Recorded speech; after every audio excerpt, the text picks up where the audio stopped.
We're not live yet. Stop it. We're not live. Yeah. Oh, now we.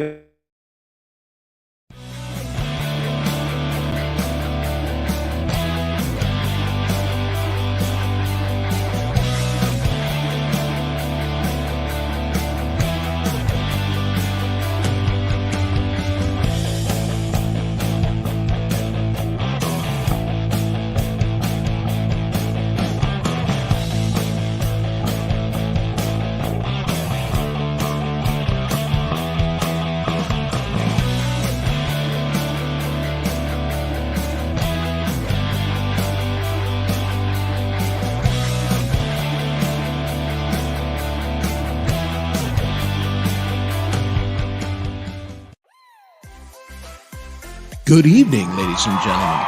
Would you please give a warm welcome to the hosts of the SWA Happy Hour, Dom and Chris.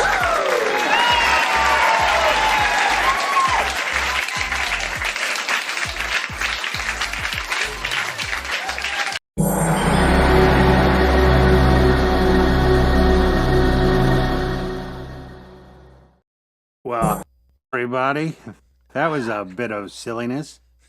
Did the show start with me going, Chris? We haven't went live yet. Yeah, I think it did because I hit the go live thing and waited one and hit. It the really, thing, it and was really a while, right? It was a lag. Yeah, it's never lagged like Very, that before. it was very laggy. It was Such laggy. a very laggy system. Yeah, we're laggy. Yeah, it was Yep. So I'm broadcasting from work today. good, excellent. I It was a figured, long friggin' week. I'm broadcasting from the bar. there you go. That's the best place to be, my friend. Yeah. Holy Nothing moly. bad ever happens in a bar, folks. Just No. leaving it. Yeah, Only leaving the bar. Leaving the bar. Leaving the bar is when it after all the goes bar, wrong.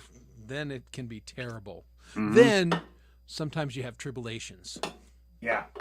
Mm-hmm. Don't get me started on the tribulations. Oh, I'm no. still tribulating. You know what I did today? Oh, I did Today not. I proved that I am truly a white privileged male because I went to a place called Stretch Lab, which is basically trainer assisted stretching. That's what I did. I paid money Wow. for some woman to stretch my body. That's impressive. I use a free app on my phone. It goes, okay, reach for the sky. And, yeah. I was thinking about that the whole time in my head. Is like I'm actually giving someone money Yeah, to stretch pull me. my arm. Yeah, Desperate though. I was desperate. yeah. Pull my finger. Yeah, pretty much. I'll tell you, she was a couple places. I may either Yeah. fart or piss my pants because she was like working deep. But the damn neck ain't getting any better. It's driving me not. crazy. Oh, No, bummer. Oh, that she actually said you have to go to the doctor. Yeah, So no, that's I'm not probably good. gonna go tomorrow morning. She's just like, I'm gonna go to. I called already.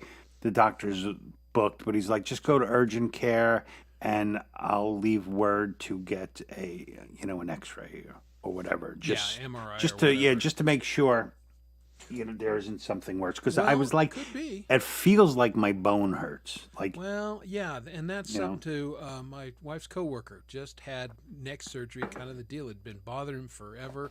Yeah. It got worse and worse, and it was a pain.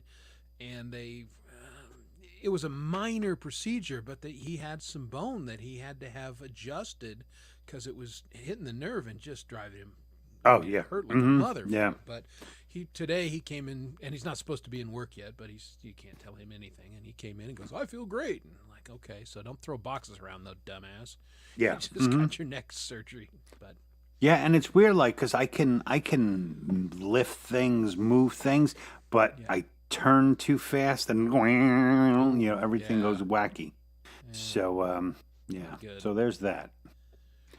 That's been my whole week, and of course now now I realize that my entire probably 18 hours of my day is now spent in front and leaning into a computer, yeah, I that's do it all never- day long at work, and now I do it all night long at home. Yeah, So, it's not good. woe's me, lady and gentlemen. Yeah. Woe's me. Chris, look at all these people here. 14 look at all people these here. People. Hi, guys. Look at all the lovely people. See, have I ever told you if I'm not playing, I can't actually sing anything in tune? Yes. And there was the proof. All the lonely people. Oh, it's lonely. Well, I like Where lovely better. do They're they lovely all people. come from? Well, They they're may not be lonely too. because they're here with Yeah, us. they're all here. They're So here. it's like, hey, it's our Cheers version of Cheers. Come on in Yeah. our happy hour and hang out with us, and don't be lonely for. Yeah. however Wouldn't long it be we go. cool if they made something that not, let's say everyone's on panel, but everyone's like face could generate around it or something like Yeah. there was some kind of interface so you can see all the people. I can would be only imagine what some people would be doing. So maybe there's Yeah. a reason why they don't do it. Yeah, But, maybe so, but But I think that would be pretty neat. that So would be you cool. so you all set for the big convention, the big train convention? We had our final big meeting today, and I think so. You know, if it's in somebody else's hands at this point, we're going to show up and see what happens. And we think we have contingency planned, and but you never. Did you do like all the? Were you more like into all the presentation stuff, or you and all the logistical stuff too? Logistical, yeah. Now the presentations are mostly made By the the guests. people, yeah, who Okay. come, and they're experts in their field, and so they bring their presentation. Our job is to provide them with all the AV equipment so that they can do that and hold the place to hold the convention. And They should hire like a comic to do nothing but make fun of train lovers. You could probably go like we've got a week. guy who actually he's one of us, but yeah, he's been doing it for years, and he at the end of the program, that's exactly what he does. Oh, He yeah, gets yeah, up yeah, and, it's and great. heckles the city about the Uh-huh. traffic and this, that, and the other thing. He will make fun of my hair because everyone does. Mm-hmm. And he's old and bald, so jealousy is a terrible thing, and I always point that out to him. But I don't know. I think I'd rather be bald than have to deal with your mop. you say that, but no. Well, you've seen me with my hat off. I'm pretty damn close. Yeah, no. If you could choose, you would go, yeah, that's not so bad. I just personally, it would drive me crazy. Even when I was a metalhead, I was always like Rob Halford. I was like Rob Halford because he like had short hair and he's metal. Yeah. Little did I know I wasn't that much like Rob Halford. I just had short hair. Yeah, well, that's the thing. You had short hair and you had leather and spikes, but Yeah. well, we shopped at the same shop Rob Halford did. When we were looking for gear back in the day. But We both went to the gay it bondage was whatever. stores. Yeah, it was like that's where you found that stuff. So I cracked up. I forget what interview when he talks about that, and it's so funny when he Yeah. actually says, like, it, that's what people started showing up with wristbands, and then he says where he bought everything. It's hysterical. yeah, it is pretty funny. It's probably one of the greatest. I think though, maybe metalheads, maybe one of the most accepting communities, no like old question. metalheads with same-sex relationships and stuff. Because when that news came out, Oh yeah. people were like, "He's a what?" And then they were like, "He's the metal god. You have to make Well, an exception, I mean, some people had that attitude, but when he came out as gay, most of us went, "Yeah, we know. We've known for 20 years. We don't care." Chris, you see Axiom? Yeah, I think Chris's adjusted Yeti just died Yeah, I think 5 minutes before the show. Yeah, I think it's better now. I just The glitches have befallen Chris. Yesterday, on Tuesday on my show, I had nothing but glitches, it and was today, miserable. Chris is Yeah, it was glitching. my turn in the barrel. Yep. Let me make a little adjustment here. I bumped it up a little bit. How's that, guys? Is that a little better? They're really demanding chat people, aren't they? They are. Yeah, damn it. Like turn up. monkeys up here. Yeah. That's all right. We should do all next week's show will be in Pigland. Yeah. that Tune could in. happen. Don't miss it. Yeah, that could happen. I don't think I know it. I don't remember. I mean, No.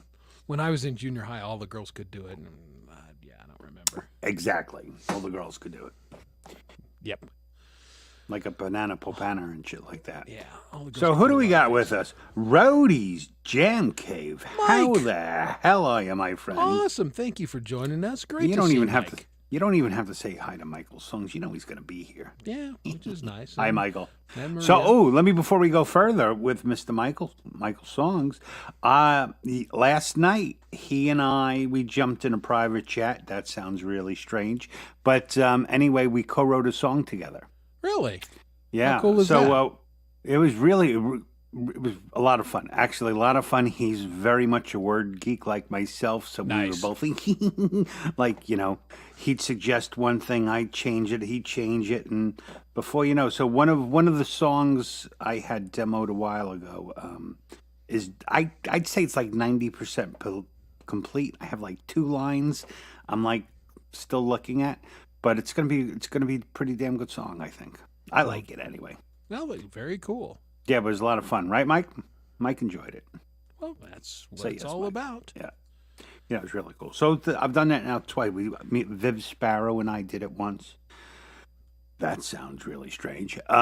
We worked on a song one time. Freezing. Yeah. Well, no did it one's gonna buy once. that. Yeah. Yeah.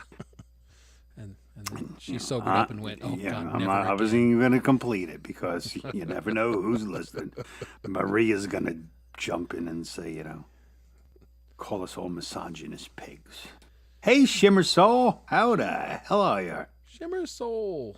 Shimmer Soul, look at this. Shimmer Soul, Michael Songs, the Lord Spike Protein is here. Yep. Rhett from the Mix Club. Rhett is from here. the Mix Club is here. Roadie's Jan Clave, our man Josh Harris, and his wonderful family of musicians are all here. Axiom. Nice to see Axiom.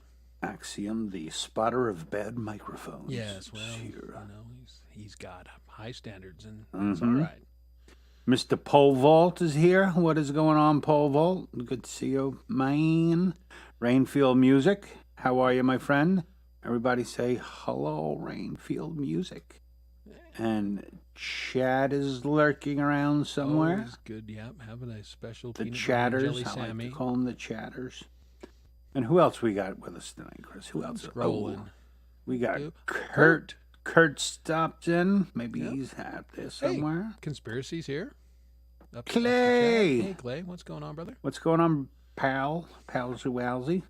Epiphonium is now in the house. Always good to see Epi.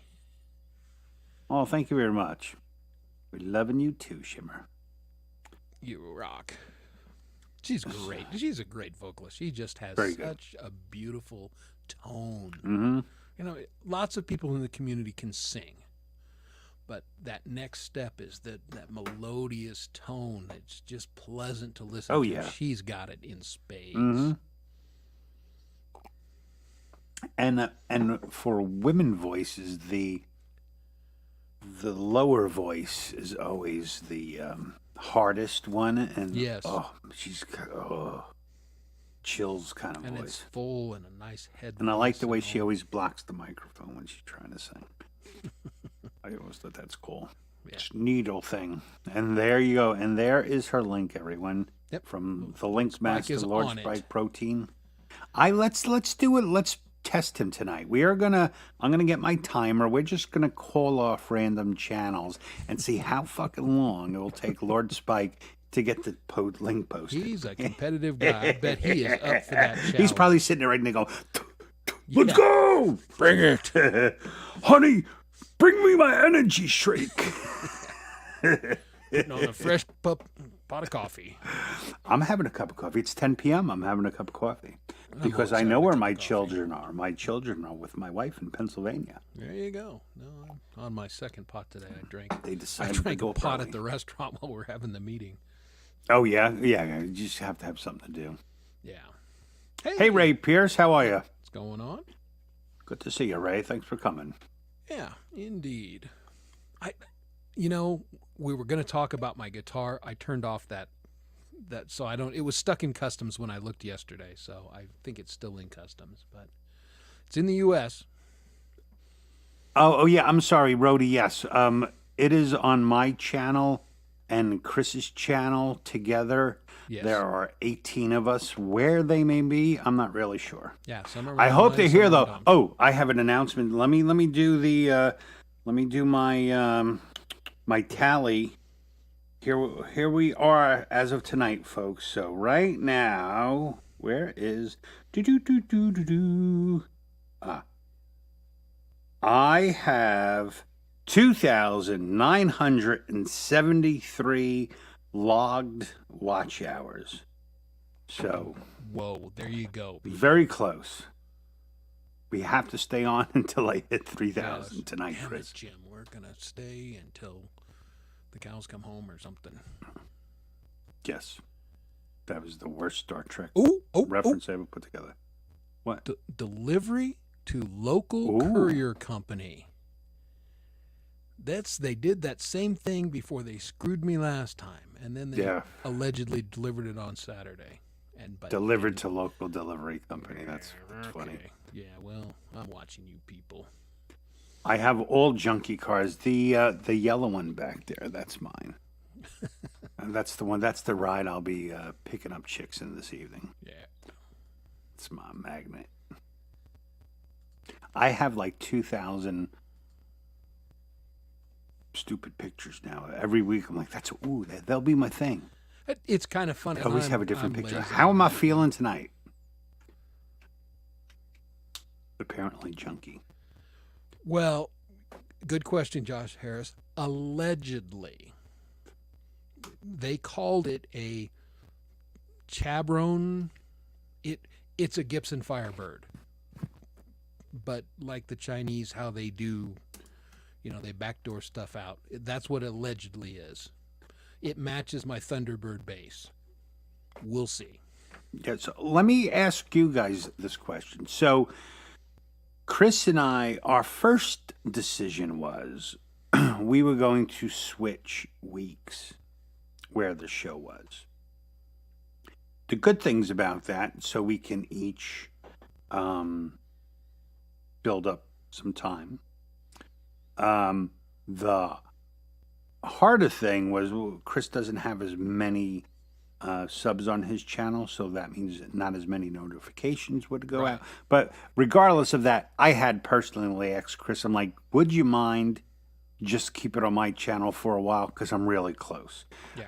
So I'm pretty close now, so we've been setting them up on both channels. But our original idea was, if we were trying to do a show like this, we were talking and hanging out with everyone, is it going to be more difficult for the people here to be in different channels? So if you guys think it's like you can't talk to everyone, then we'll switch and we'll just start We'll be on flip-flopping. just one channel. Yeah, back around. And then maybe, I guess I can find a way. I wonder if I can, I don't know. Yeah, I know Yeah, nothing. I'm not sure. But yeah, so there's that. Yeah. Yeah. Yeah, the frog say, yeah, Oh, I'm look, taking see? over, yeah. I have a few Gibsons, only brought one new, but wanted to try one of those. Well, and again, we'll see if it could be complete garbage, but for what I paid for it, if it's nothing more than a video prop, I'm money ahead. I mean, let's back up. If it's garbage, you did pay $19.95 for it. Well, So don't it's- forget I paid $12 for the shipping. Yeah, okay. Oh, and how much did insurance cost? Yeah, five additional bucks. So I'm into this thing deep for like $38 or So basically, $35.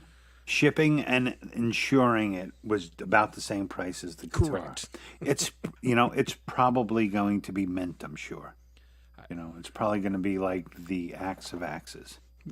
Well, and I've been watching enough YouTube Certainly, videos. People get yes. surprised sometimes. Yeah. Certainly, Dwight Bailey, who we all know has terrible taste in guitars, is going to be like, oh man, I am so jealous at that $19.95 guitar Chris If it's just got not his a hands on. total piece of garbage for $19, hey, Yeah, like for that, if you can hang it on your wall, it's worth and it. it'll look so. cool. Exactly.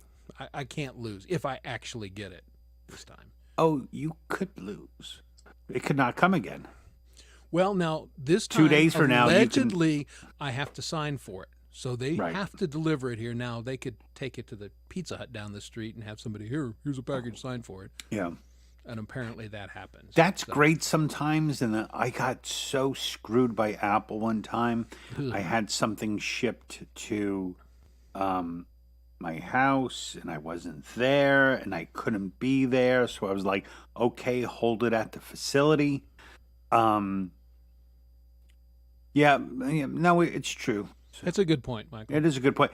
We did talk about that in the very beginning. So as soon as pretty soon we'll start switching back and forth and figure out. Well, I'll talk to Clay. How do we still promote it the same if you're sending out the notification? Yeah. I wish there was a way.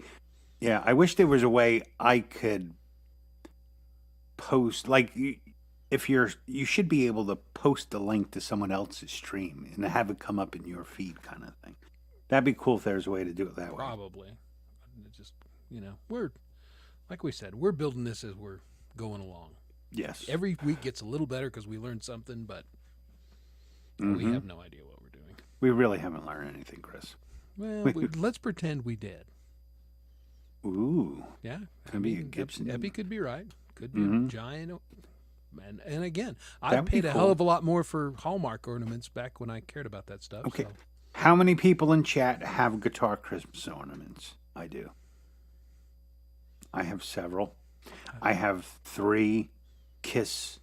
I have a Paul Stanley, a Gene Simmons, and a band Kiss ornament. I have several Mustangs, and I have like 22 Starship Enterprises all hanging on my tree that my wife keeps moving to the damn back of the tree. I'm like, what are you doing? I have a big Picard. Always been like in my house. Growing up, my mother and father would get each of us like a Christmas ornament.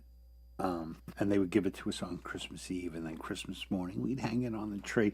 But like when we left the house, we got our box of Christmas ornaments, and my mother like saved. She wrote like little notes, like we gave you this because So there's a backstory, like So my wife and I now we do it with our kids, and so every year we try to find the ornament for them that encapsulates their year. No, So that's for very like cool. 4 years in a row, my eldest son is some kind of video game controller. Yeah, we just got done with that. A couple of years ago, we said we're not buying any more damn Yeah, ornaments. that's funny. I have bought one of the Chipsons. Ooh, that sounds nice. Chipson. Hey, Kurt. And he was pretty impressed. He said for what he paid for it, he said this is a pretty damn good guitar. So again, I have hopes that it's going to be okay. Yep. Whatever happens, happens. Speaking of, what did who just said that? Where is it? Someone just said, "Oh, I'm not ready for Christmas." Yeah, rain. Has anyone actually been in the store and they have like Halloween shit out? Oh no, my Lowe's that I went to a month ago had the giant Halloween sculpture, and like, what the hell are we doing? Exactly. What the f, people? I'm so over it. You're over what? Just the stores. Oh, Easter's over. Now it's Halloween. I'm like, Oh, come before on. it's over, yeah. No, it's a little ridiculous. It's A little like, ridiculous. do you think I mean, here's the problem. What's going on, Charlie? Here's the problem with it. If they're doing it, it's probably working. They're just trying to get someone to make a purchase earlier than they intended. So it's probably working Probably. because most of us, the vast majority of people in the world, are sheep. And it's only us hanging out on YouTube who are basically too tired to actually go into a store and buy anything. So we have it all shipped to the house. Yeah. Well, I try to have last week. I try to have Uber Eats make a dual stop for me. I got like 5 guys for dinner, and then I sent them to 7-Eleven to buy beer, milk, and ice cream. And they screwed up. They Yeah. brought me someone else's Big Gulps and 2 friggin' peach Snapples. And like, who drinks peach Snapple? Who drinks Snapple? Yeah. for Oh, starters? Snapple's terrible. Snapple's really bad. No. Yeah. I mean, I did drink them. They were free. Well, yeah.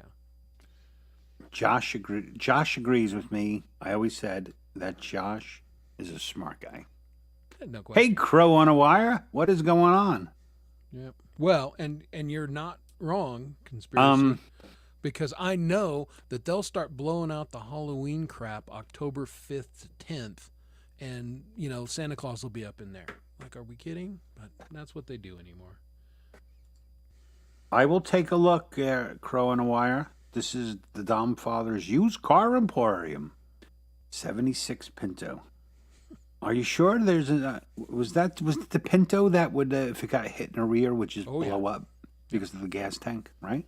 Yep. Wasn't that actually the car? I don't know what year, but wasn't it the design car that made them make all these new regulations for how the gas tank needed to be protected?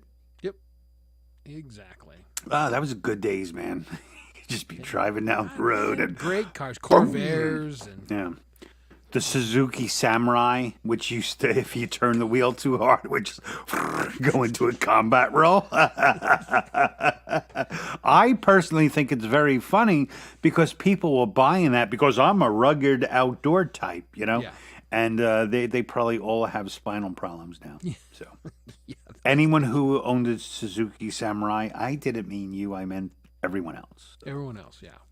You're fine. It was all those other dummies. Yeah, it did not mean you. Hey, Yeah. we had, when I lived in Utah, my old man had an MGB. I mean, that's what he bought himself. He went out for the new job there and left us in school for, 4 months, 6 months, whatever it was.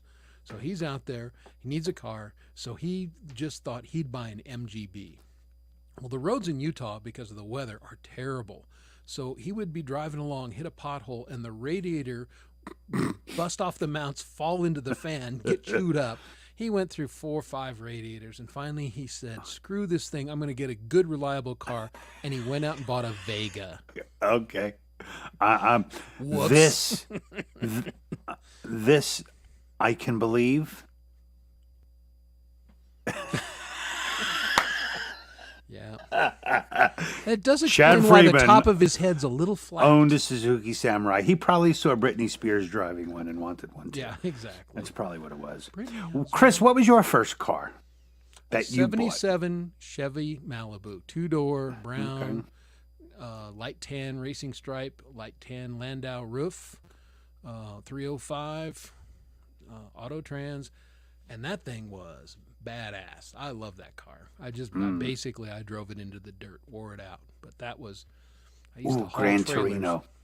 Ah, Gran Torino's a nice car. It's Lord Spike. My friend had a Gran Torino. Not me, my friend. It was his car.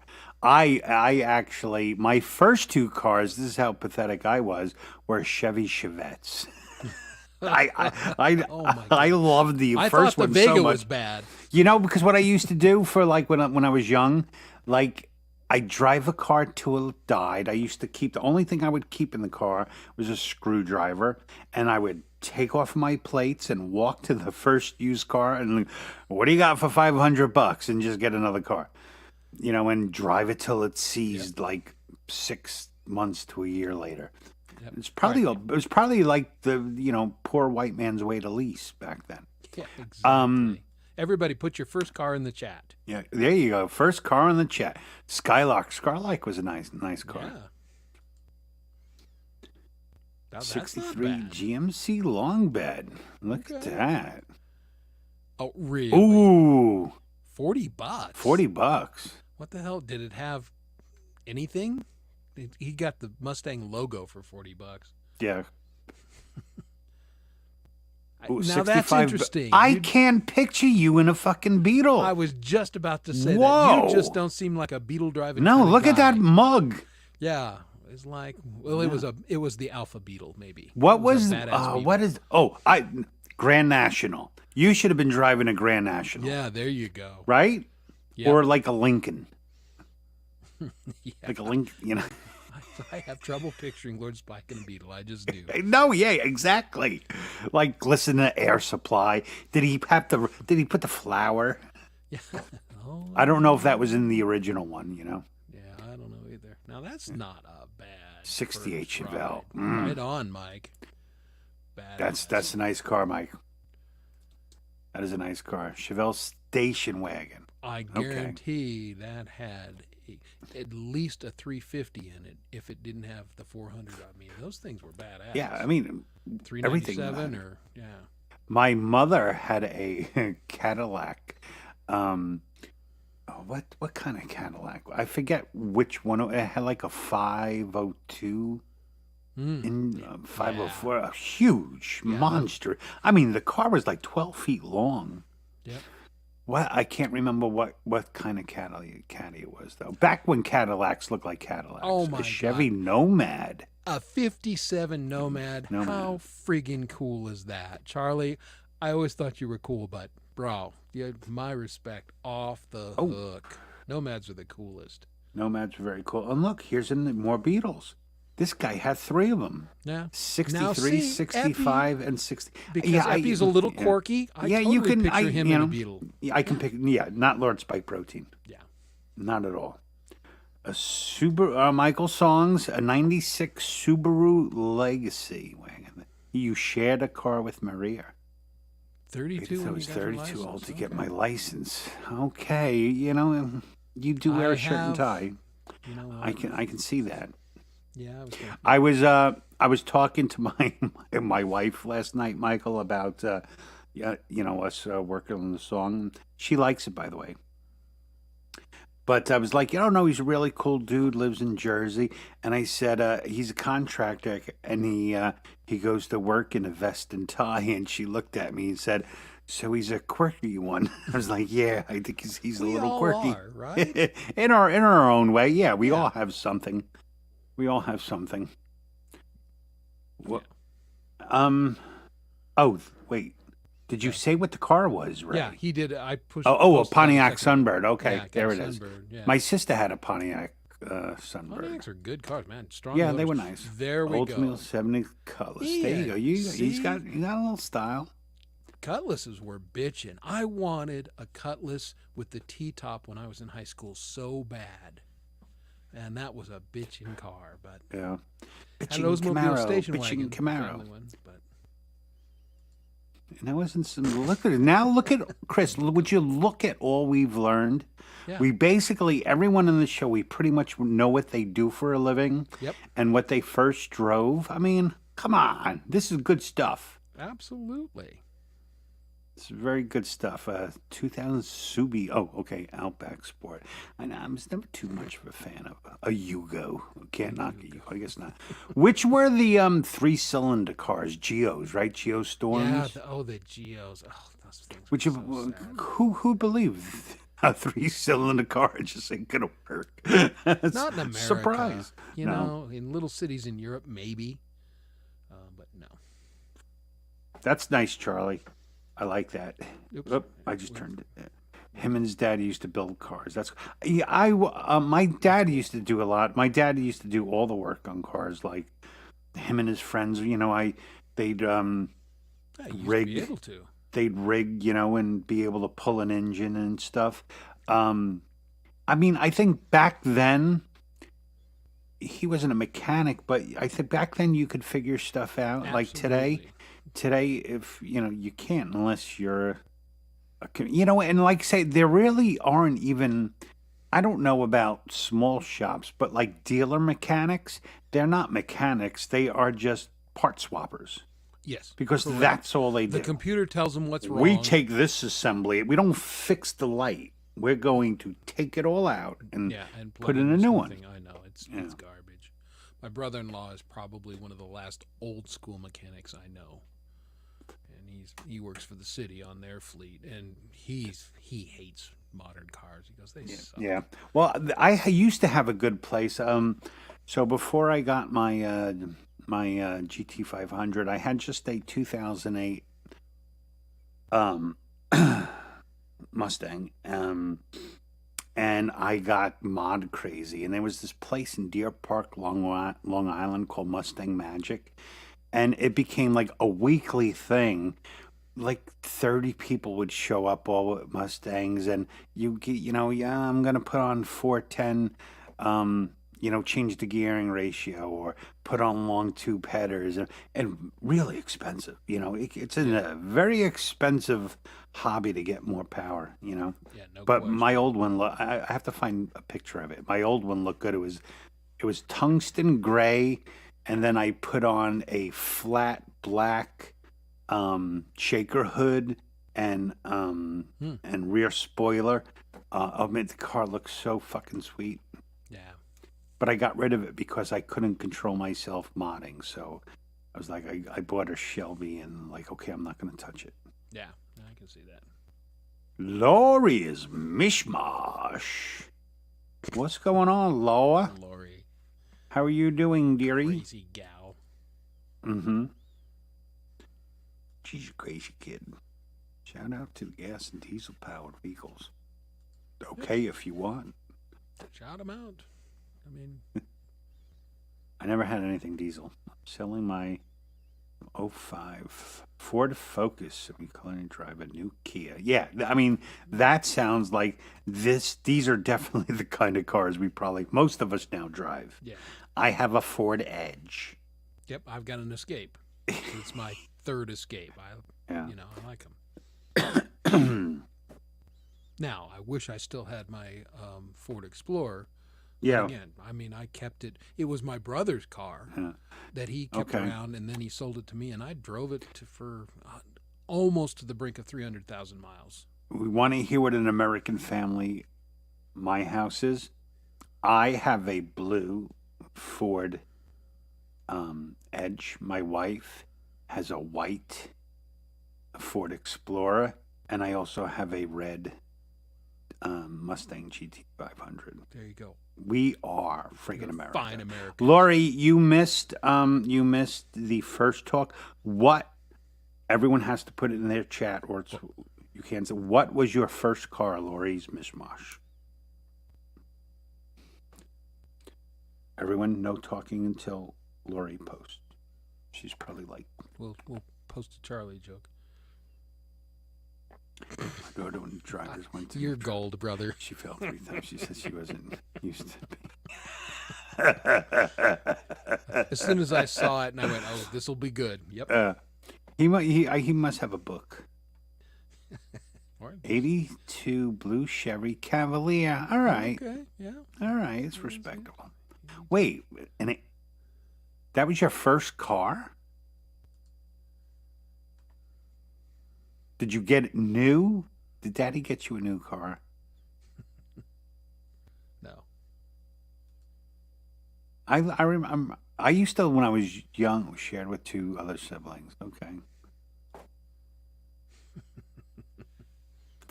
My kids keep asking me who is going to get my car. I said, Yeah, whoever you got- washes it the most. Actually, I think I may sell it. I like that. That's smart. Yeah. Whoever washes it the most will get it.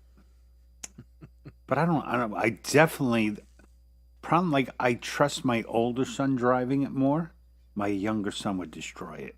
He is an adrenaline junkie, It's for second sure. Kids are that way. Oh my God, he's wonderful. I mean, I wish I had half or a quarter of his chutzpah. Yeah. Boy, he's fearless. Yeah. Which is both good and bad. Yeah. Well, he's always hurt. Yeah. He'll figure it out or he won't. Not my youngest. And this was a joke. That dude could break a bowling ball. Yeah. Lori may be in LSP. Lori may be in Chris's chat. Yeah.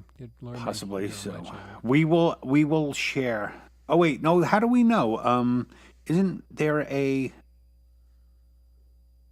Isn't there supposed to be a paperclip or something if they're in a different chat? No, because I don't know how it works. Yeah, I 'cause thought we're streaming like both. a I paper thought- clip or something if they were in a Yeah, different chat. And I'm not seeing that symbol, so I don't know. No, I wonder if it's We- yeah. We don't know what we're doing.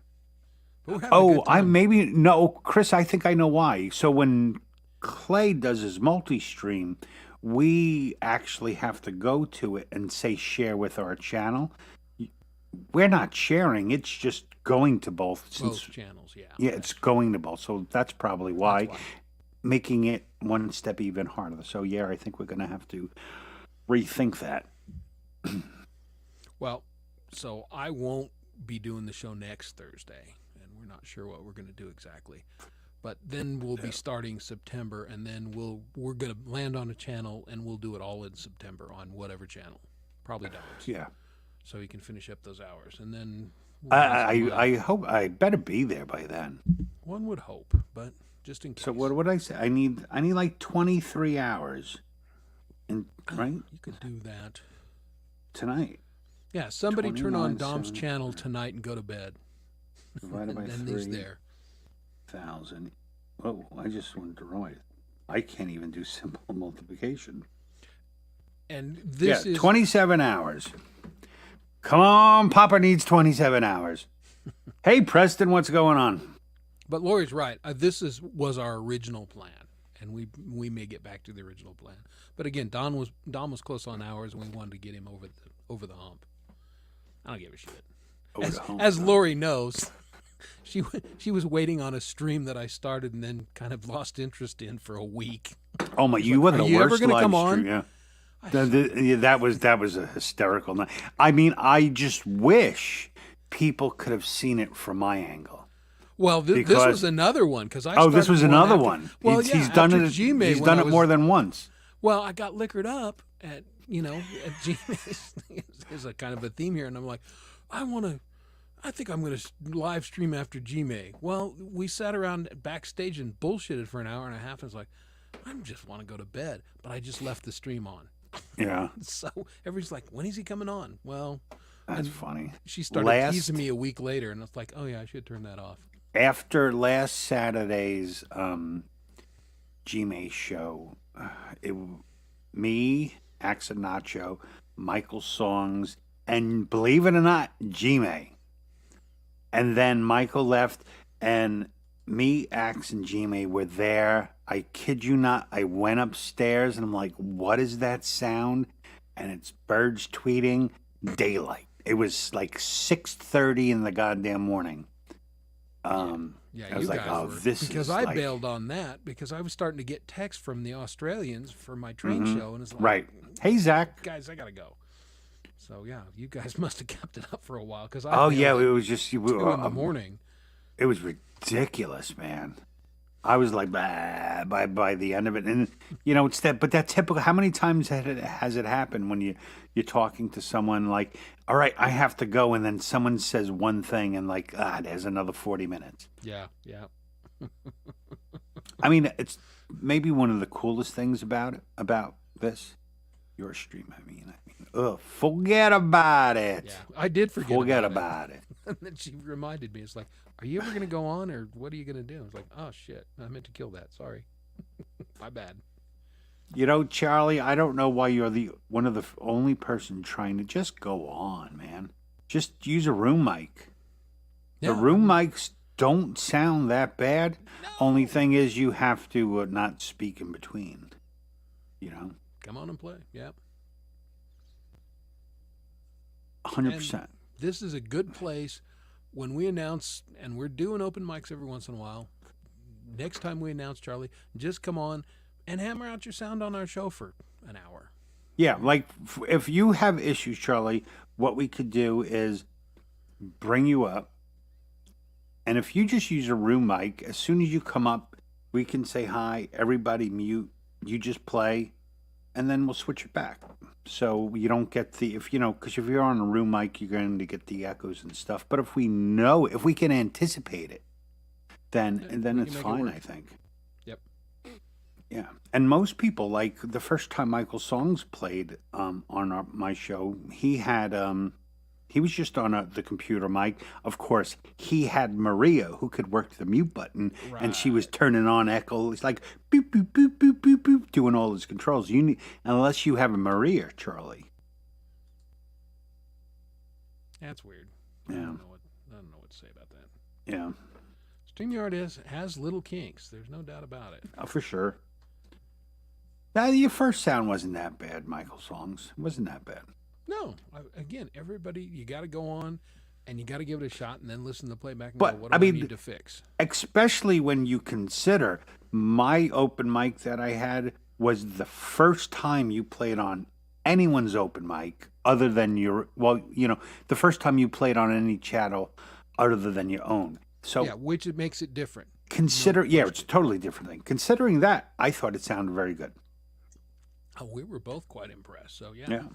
Yeah. And again, got to start somewhere. And now look at him. He's made all right. Yeah, everyone needs a Maria. There's a T-shirt. I need a Maria. Michael Songs, there's your T-shirt. Another T-shirt for you. I want to play music or backing track. Yeah, I think Preston Mixer people, it's a completely different animal. Yeah, and although I bought a mixer for this show to run the program and everything, so I will have an 8-channel mixer when the thing's over. And A I'll figure mixer? out what to do with it. Yeah. Oh, know what I got from my dear friends at Audio Technica? One of those sound things you can hook on, the hook on the mic stand. The ISO. Yeah. They sent me one. Okay, that's cool. I They're bitched. weird looking. Yeah, I bitched about something they sent me late, for work. Then I never asked for anything, but after you bitch about, blah, blah, blah, blah, then you just start asking questions. I've been trying to get a better vocal sound at home. Yeah. Do you guys, do you guys recommend them? And then they sent one over, so I guess I have to forgive them. You asked me back. Exactly. Yeah, I asked you back, Michael, because there was no one else. Wah, wah, wah, wah. Yeah. So what else is going on, Chris? Well, let's What else see. is going on? Again, just prepping for the show is basically dominated my life for the last week and a half. You mean your show, not this show, because you Not ain't this done show, 'cause I shit didn't for do this. shit for the show. Well, I did, but it didn't work until Yeah. I texted I- Dom right before you the know- show and go, my tech is jacked. Stand by. Yeah, and I just Trying. laughed at you. But I have to say, I probably have done the most simply not because I wanted to or we needed to, because I knew Chris couldn't. So basically, everyone who watches you pick I play, how many times have I Chris, help? He took over a show. I had to leave. Right in the middle of a show, I had to leave. Went on vacation and I let the What show are run. friends and for, right? He came on and one or two other times. So when I knew he was busy, I was like, you know what? Let me try to actually. So I made sure I made all the links and I actually tried to do some production type of stuff, which we'll this guy over see there. how it comes. All because I knew Chris actually couldn't do anything and I wanted him to feel appreciated. I do, and thank you. And I Your can't face wait. is very red this evening, by the way. Very red Yeah, it is. face. Well, the lighting is something. I don't know what's going on with the lighting. You sure you're not having some kind of attack? Stroking out? No. Yeah. Well, it's hot in here because it always is. But yeah, I don't know why it's red. But I don't know why my mic quit working either. So I don't know a lot of things. Yeah. Did you do you turn off, turn on? Yeah. Off on. Yeah, we were so short on time that I didn't go through You don't the even, but yeah. normal Sometimes it's progression. the best Yeah. way to. I mean, it's not like you need superior sound for this show. No. I mean, this is kind of my live setup, my talking mic live setup. So it's still a little goofy, but Are we doing requests tonight? I don't know, Ray. maybe not. Maybe We're not sure what we're maybe doing. not. Well, we'll We probably might. play some tunes. Have a special guest later tonight. We may. Somebody talked about maybe coming. We'll see. Don't They may not. do that. You just ruined everything. No, I don't think I did. Because we don't know what's going on. Yeah, well, that's true. Because they came here and are like, no, not yet. Well, the now show that you turned out gave very it away. dark. I was setting it up. Such a and- gracious. Yeah, Leela was very. I felt actually terrible, because she had no way. I mean, I spoke to her after and said what was happening, and she understood. But she was a very good sport. Yep. And Frank Terezzo which was a beautiful thing. Frank Terezzo, who happened to be at the show, saw something was going on, and he and I were texting him, and then he came on while we were waiting for Chris. Chris came on and was like dying practically, right? Isn't that you couldn't see, something was going on? Well, yeah, I sprinted across because I was out cooking on my grill, and I'm kind of monitoring the show and everything, and I had the sound off. I'm just kind of watching because I was listening for something else, and I'm looking at him going, something's going on. So I haul ass downstairs, and that's when he said, I texted Chris, I got to go. I'm like, well, shit, I'm on. So, hi. That was all good. I mean, I would have just ended it, but I didn't want to do that too. Right. And like I said, Leela. Leela was a great host. And she'll Oh, be she was back. awesome. Hmm. You Yeah. know. Hey, Joe Norman, what's going on, my friend? Hey, Joe. How you doing, pal? Cheers. Howdy, Tex. So, want to play a tune? Yeah, let's play I a have tune one. just for the hell of it. I'm gonna play a song. I'm gonna by- try and fix my lighting. I am gonna play a song by someone who's not actually here. Cool. Because I don't want anyone to think you come to the show and we're gonna play your song. Because Because we don't do that. we don't do that. We don't know what we do, but We we don't do know. that. Yeah, not that there's. I mean, that's a great thing. I mean, in a show, but that's other people's shows. So what am I doing? Oh, first, keep talking. I have to Yep. get through the Just gotta commercial, Get through the commercial. Blah, blah, blah, blah, There we yeah. go. Okay. All right. What just happened? I can't see, so something. Chris, fill up the dead air. That's what I just do. lost it.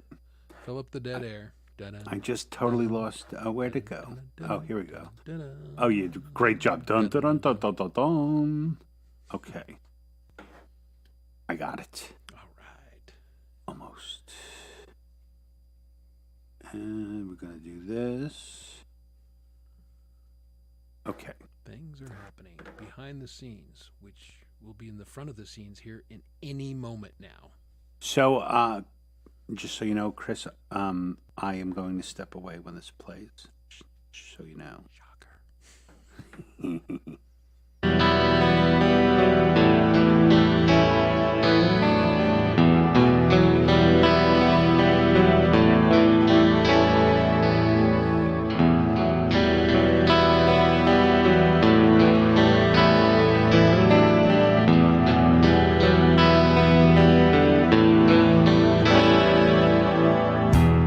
All around me are familiar places, worn out.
And we're back. I'm still red-faced. I don't know what's going on with my lighting tonight, but a little something from our friend and Tony Howie.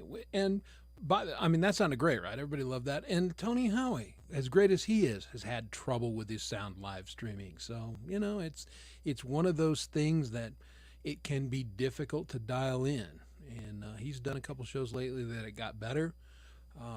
But, he's a great musician, great guitar player and everything. But, even he struggles with live sound sometimes. So what are you going to do? No, it's not high blood pressure. My blood pressure is actually very low. I'm just drinking coffee. So it's not because I'm liquored up on whiskey. So guess who's back? Hey now, what's Who's going got- on? Well, you're back. What are we after a talking smoke. about? Sounded Well, very... the video from Tony there, again, as great as that was, I was just mentioning, he's had struggles with his live streams. Yeah. And getting the sound dialed in. It just, there's the sound, and then there's live streaming sound, and then there's your live streaming sound when you're on somebody else's channel, and they're all different. Yeah. You just never know. Like, No, it's true. played with my settings a little bit for this because I'm on not the mic I would normally use for this show. So I know I'm going to have to play with it when I play live with it because now it's jacked up. Yeah, you know what they say when you play with it too much, though, Chris. That's right. That's why I'm wearing glasses. And, next time I come on, I'll be like this and, have a white cane. And it's Chris been doing. But you'll be smiling. Yeah. I'm blind. You but won't be stressed. You'll be blind. But no stress. No stress. 100%, yeah. We're all happy that Chris just, if he was talking about your red face. Yeah. Very red. No, it's You got a little back- Cherokee in you there, Chris. no, here, like, it just depends on how far back I am from the camera. No, that's true. Yeah, yeah. There you go. 'Cause- Keep going back. Keep going back. Yeah. Go The What's side that of the in room, Tootsie? Pull back so she looks a little better. How do you feel about Cleveland? That was a great line. please. Funny. I am actually gonna have to go. Maybe what time is it? Maybe in a half hour. I have to go walk my doggy. Knocking the dog. And I tell you, my dog has been kicking ass on the YouTube, boy. That good to know. He's been raking in some views. See, everybody loves dogs and cats. Yeah, I should shoot video of my cat. 100%. You don't even have to shoot video. You have video. All I've done for all my shorts so far, I have like 2,000-3,000 stupid video clips from when I took the kids places. So I just, okay, I'll use that and I'll use that, and turning them into shorts. And Yeah. some have been good, some have not been good, but they're relatively easy to make. Yeah, I got to figure that out. One of those days I'll get to that. But there's a lot of things I want to get to. Yeah. And that's on my list. But Just mine today was me driving a go-kart to the sounds of Sammy Hagar, and I Can't Drive 55. well, duh. No, because it was going like 13. Yeah, I was going to say.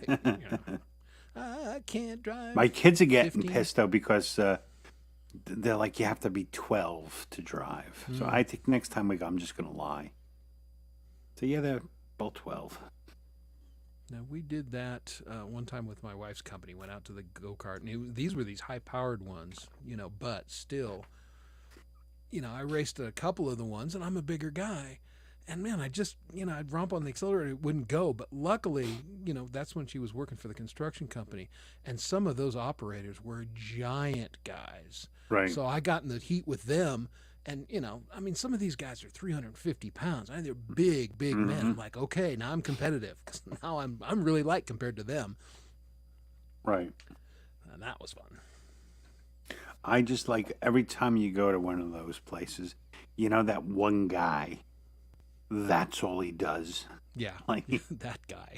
and he drives the track like Mario Andretti, hitting all the corners and, way too serious for an adult to be driving a go-kart. That guy, Yeah. I always race against that guy.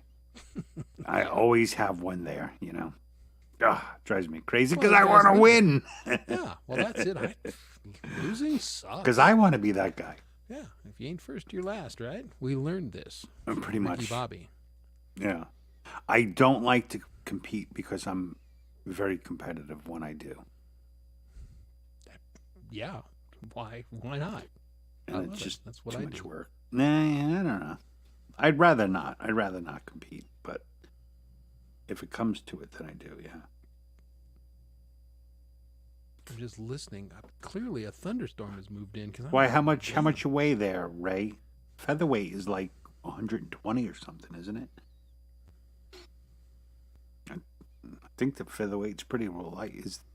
Is that the lightest weight or Yeah, featherweight? my oldest son is a featherweight. There ain't no question. That dude weighs, I think, $128. High school, I was 160. High school and throughout the Army, I was about 160, 165. Not anymore. Not anymore.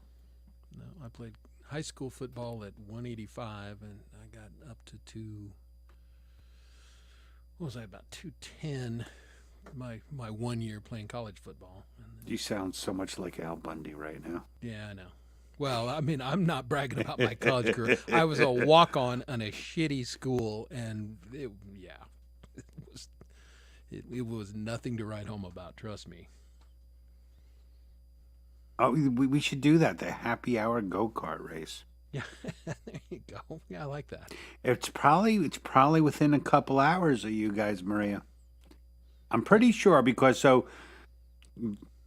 won't say where they live, but you guys are kind of near. I mean, you don't have kids, so you probably don't even know it exists. Sesame Place. So that's in southern Jersey, I think. Because we went from there to our place in Pennsylvania, and it was about 2.5 hours, I think. 2 hours, 2.5 hours. So we could do it. Look at Joe, the cross-country runner. Yeah. Now, Joe impresses me as being a kind of tall for a cross-country runner, although one of my buddies is a triathlete anymore. He's in his 60s, same as me, and this dude is 6'11", and he just, when he was, his late 50s, decided he was going to do that. So God bless him, but he's tall. And what about David Songs? Right, he's running all the time. Yeah, he's a runner. I swore when I left the Army, I would never run again unless after someone or from someone, because I ran every day, and I'd smoke like a pack of cigarettes on a 2-mile run when I was a kid. It was ridiculous. Well, my while running hungover. always consisted of running 5 to 10 yards and trying to knock somebody on their ass, or playing basketball, or something like that. I did run track and field, but I ran sprints. Anything over 220, I'm like, I want no part of that. It's too far. Screw that. Yeah, I took no part in sports in school. Like silent. I was like it was Nam having to play baseball, and I would stand in the field. I mean, they would always put me and my friend in right field, right where no one ever hits the ball, and it would be so me and my friend Nick would out be in that right field, probably smoking a doob or a cigarette, watching the ball coming at us, and everyone's going, "Gotcha," and we go like this. And we just would not move. Because I don't think they shouldn't make you play sports if you don't want to. No. I mean, if it's fun, do it. If it's not fun, if you do like something it. else. Well, see, look at this guy. Yeah. I don't remember, like, so Joe, like when in the Army we used to get timed, and I forget what you had to score. So you had to do, I forget, you had to do, push-ups, sit-ups, 2-mile run. Right. And you had to do it, I think it was 100 push-ups, like 60 sit-ups. And then I forget the time you had to run in. And I was pretty damn quick back then, Not now. And I could probably, like, when I was a kid in the military, I could pretty much run for 2 miles, not jog. I could pretty much just outright run. I hated But that shit. They used to make the linemen run. What did we have to do? It was like finish a mile in 8 minutes or something. yeah, Most of us couldn't do it, and then we had to run penalty for that. And it's like, screw you, coaches. We're linemen. We're never going to run a mile. We got to run 5 to 10 yards. How about that? yeah. You know? I don't know. I'm not really saying anything. Like I'm not going to tell in my deepest, darkest secrets, Ray. There's obviously things I'm not going to tell people. We So have I do filters. have a little bit of a filter, but Yeah. that I used to run, I don't see the harm in that. Exactly. Mm-hmm. I know, 'cause Filters are good. I hated jogging. Michael's You know, songs was Sprint scouted. or walk. Was a scouted runner in high school? I don't know what that is. Yeah, what is it? So, like, what people were looking at him to run? Is Yeah, that what I that don't means? know. He was scouted?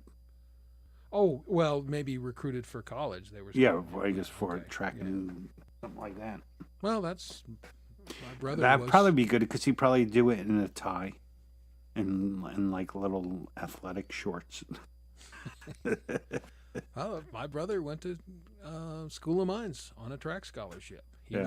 He's a high hurdler, and because his legs are a little longer than mine, so he was really good. We're both sprinters and fast, but he was better Yeah. at hurdles because he had longer legs. Good enough to be Division II champion for 1 year. I agree, Epi.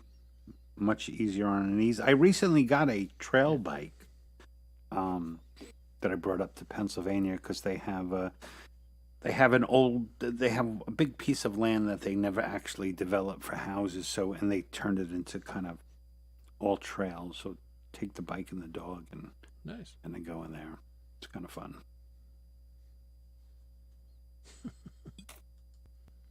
Well, hey, I showed up late for class. It wasn't because I was a runner. No. Indeed. It's true, Ray. Whose business is it other than mine? Place to ride off. Oh, yeah. Everywhere is good to ride in Pennsylvania. Going to Pennsylvania really makes me wish I had the money to own, like, quads for me and my kids. That would be Oh fun. yeah. It's just another expensive hobby, True. you know. Well, you could lose your Mustang and buy. Oh, buy a trailer and fleet some of 'em, quads. yeah, yeah. yeah. I mean, have a good time. Yeah. But yeah, No, Colorado's the unfortunately, mountain if I sold my Mustang, my wife would demand a new kitchen. So I'm pretty sure that's where the money would go. biking. Okay. Well, yeah, you got to know. Mm-hmm. Gotta know when to hold 'em, know when to Know when- fold 'em. Yep. That I would fold. High top ponies, not Chucks. We poke. Yeah, you can't run in Chuck Taylors. Oh God. I have People a try. I have a song that is kind of close to be done where I talk about my old Chuck Taylors. God, with my feet, I never could wear those things. Oh, I mean, I could when I couldn't now. Yeah, I am at the age where I have house sneakers. Like, let me put on. I can't walk barefoot anymore. Like, so now I have nice, comfy sneakers that Welcome are to my world. I all never cushy could. cloud like when I walk around the house. So, I'm like, anyone see my house shoes? And my kids just laugh at me. That's pretty funny. Well, now a lot of people have flat feet because everybody's a fat ass, but I had flat feet from birth. It's a genetic thing. So I've never been able to really walk around barefoot because if there's a pebble or anything, I'm friggin' stepping on it. Yeah. And so I've always worn some sort of footwear. I was gonna say something. I totally forgot. I was busy reading that as well. Yeah. Infinite Man of Mystery, Michael Songs. That's Michael of right. Michael Songs, everybody. Yep. We learn things about each other every We time. do. on the I think show. this is a very informative program. Well, that's it. It's a community kind of thing. We learn about people in our neighborhood. What are you talking about, Ray?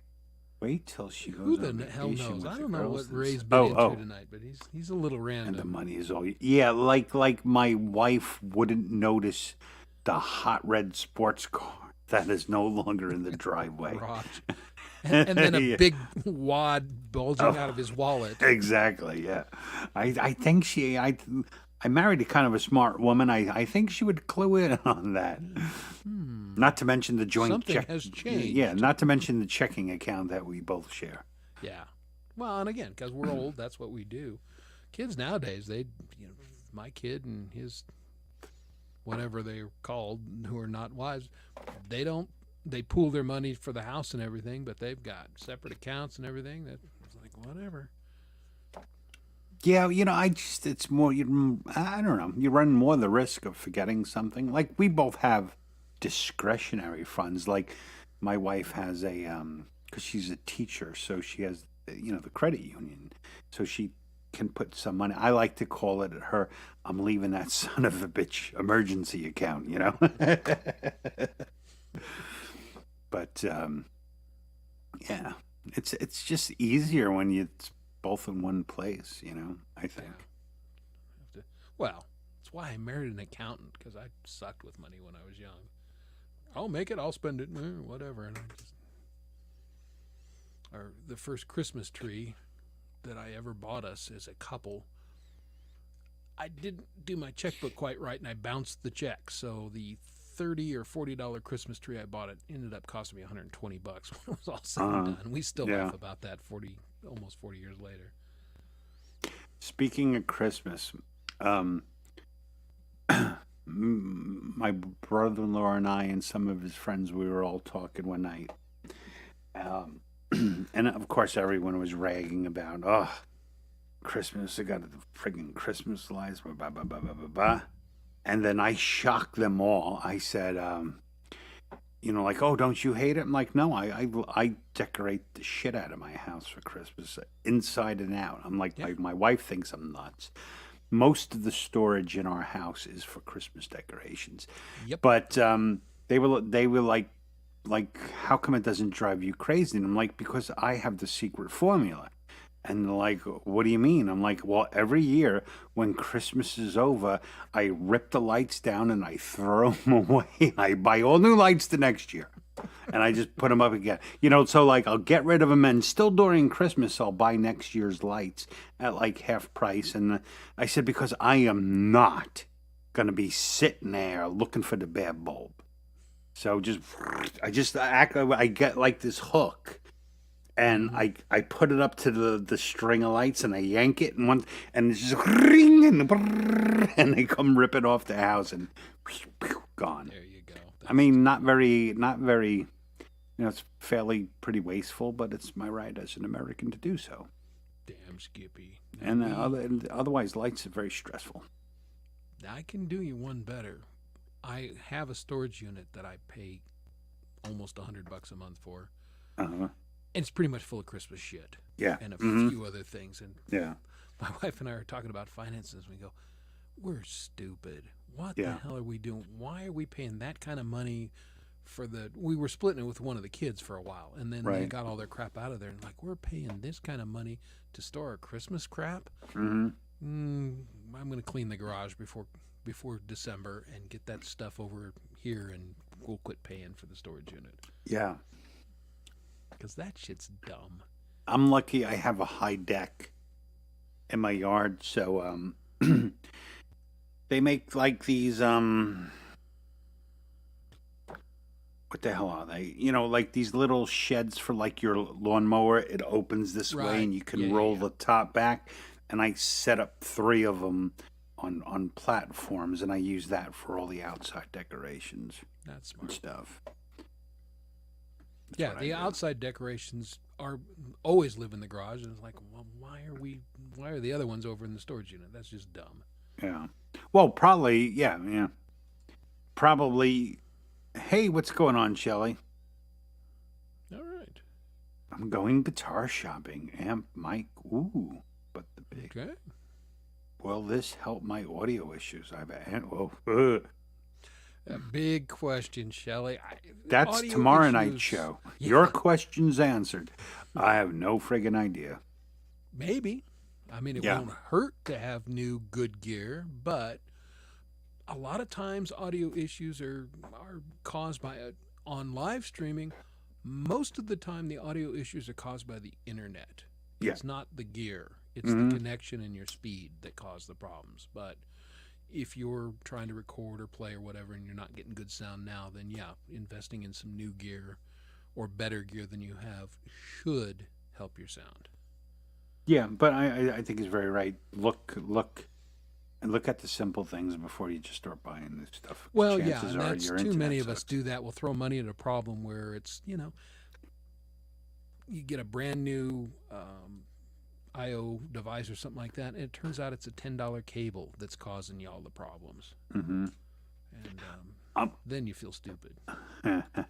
We're not going to talk her into Apple. Calm down.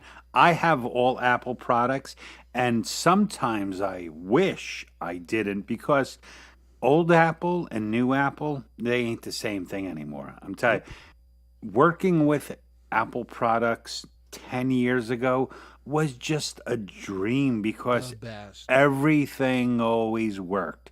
And now they got this new thing now. It is driving me up the wall. So, you know how all your devices can share, right?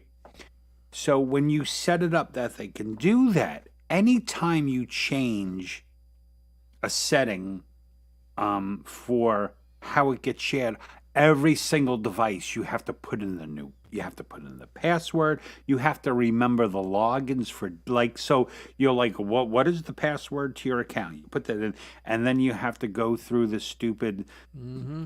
or two-way authentication. It comes on your phone, you got to type that number in, and then it asks you, like, what is your your desktop password to some random device that is also on the network. I'm like, this is just somebody steal my shit, man. I should have that ability. If I want to let people just hack my account, it would be easier, than to put all these damn passwords. There's nothing there that anyone can have, Yeah, it's kind of It drives me up the wall. Like, my wife went to Pennsylvania. She had to call me because remember Tuesday when I had to reset everything?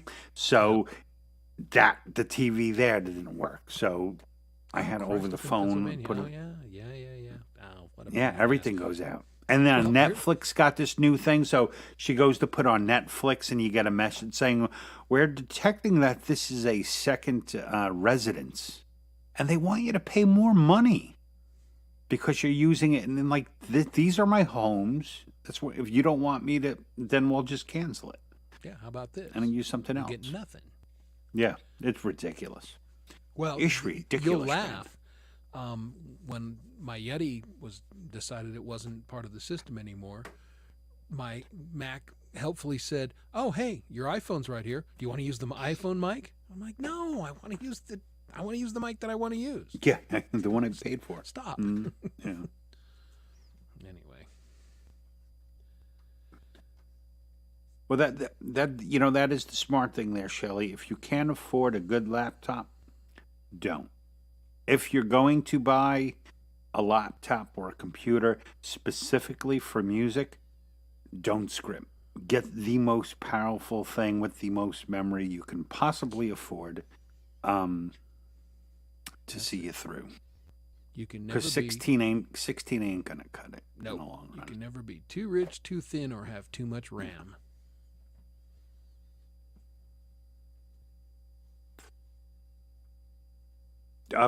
Yeah, that's very true too. There, Yeah, I was going to highlight that one. Yeah, no, Epi's right.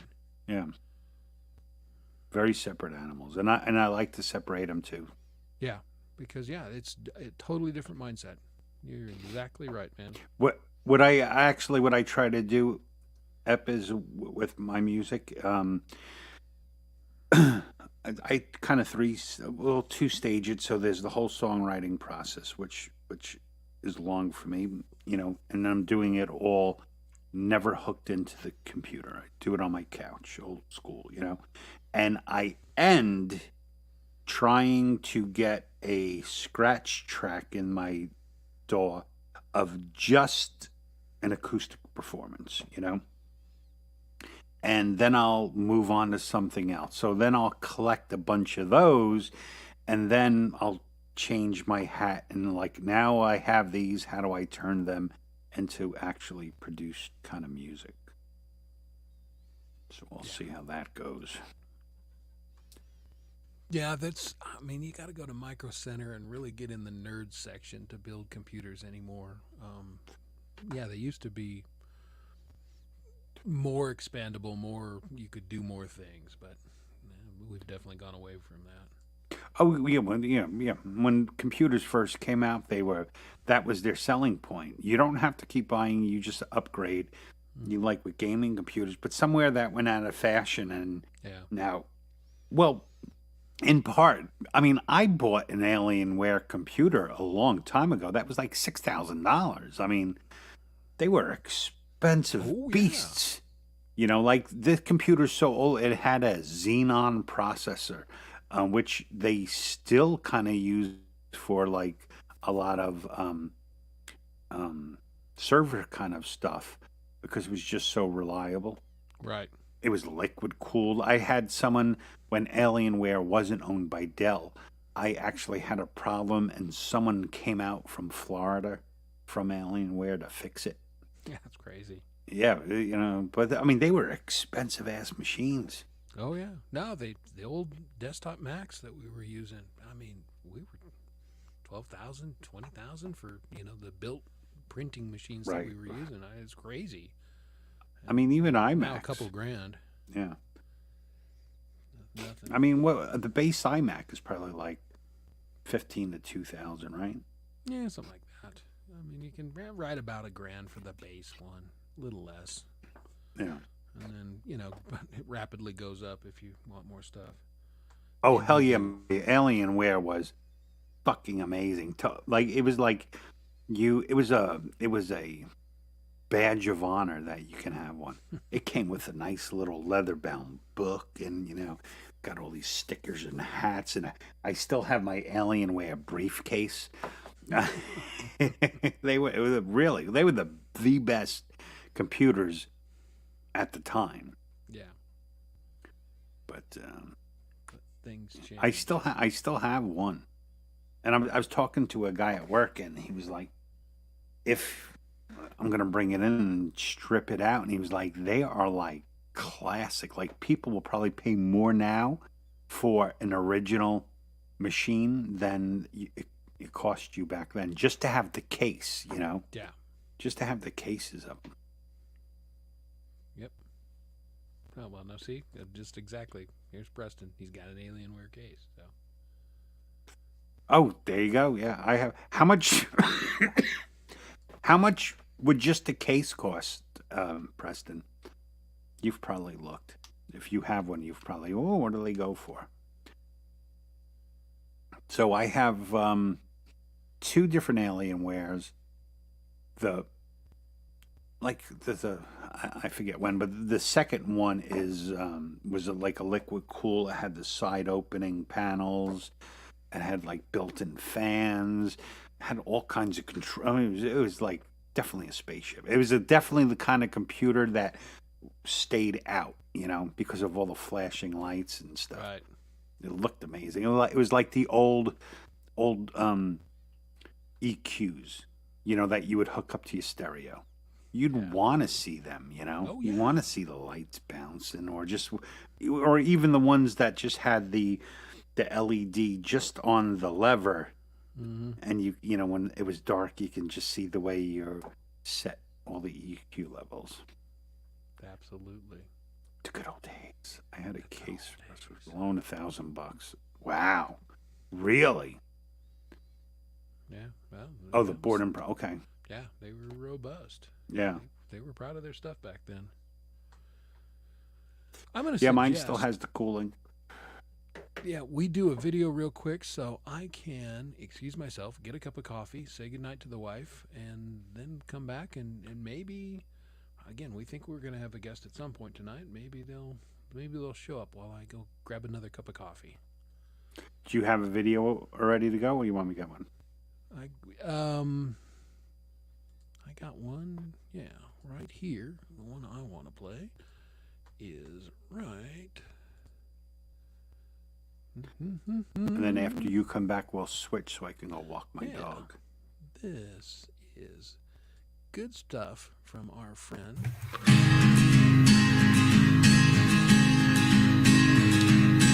Come and talk of all the things we did today.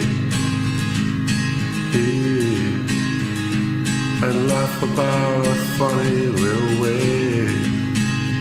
While we have a few minutes to breathe, then I know that it's time we must leave. But darling, be home soon. I couldn't bear to wait an extra minute if you thought, my darling, be home soon. It's not just these few hours, but I've been waiting since I thought, for the great relief of having you to talk to. And now, quarter of my life is almost past. I think I've come to see myself at last. And I see that the time spent confused was the time that I spent without you. And I feel myself bruised. So darling, be home soon. I couldn't bear to wait an extra minute if you thought, my darling, be home soon. It's not just these few hours, but I've been waiting since I thought, for the great relief of having you to talk to.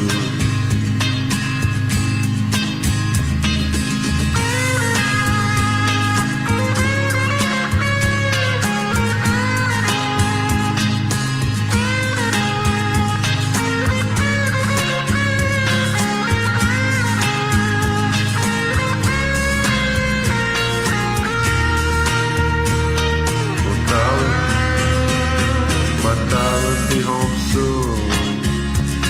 I couldn't bear to wait an extra minute if you thought, my darling, be home soon. It's not just these few hours, but I've been waiting since I thought, for the great relief of having you to talk to. Oh, and beat your crazy head against the sky. Try and see beyond the houses and your eyes. It's okay to shoot the moon. Darling, be home soon. I couldn't bear to wait an extra minute if you thought, my darling, be home soon. It's not just these few hours, but I've been waiting since I thought, for the great relief of having you to talk to.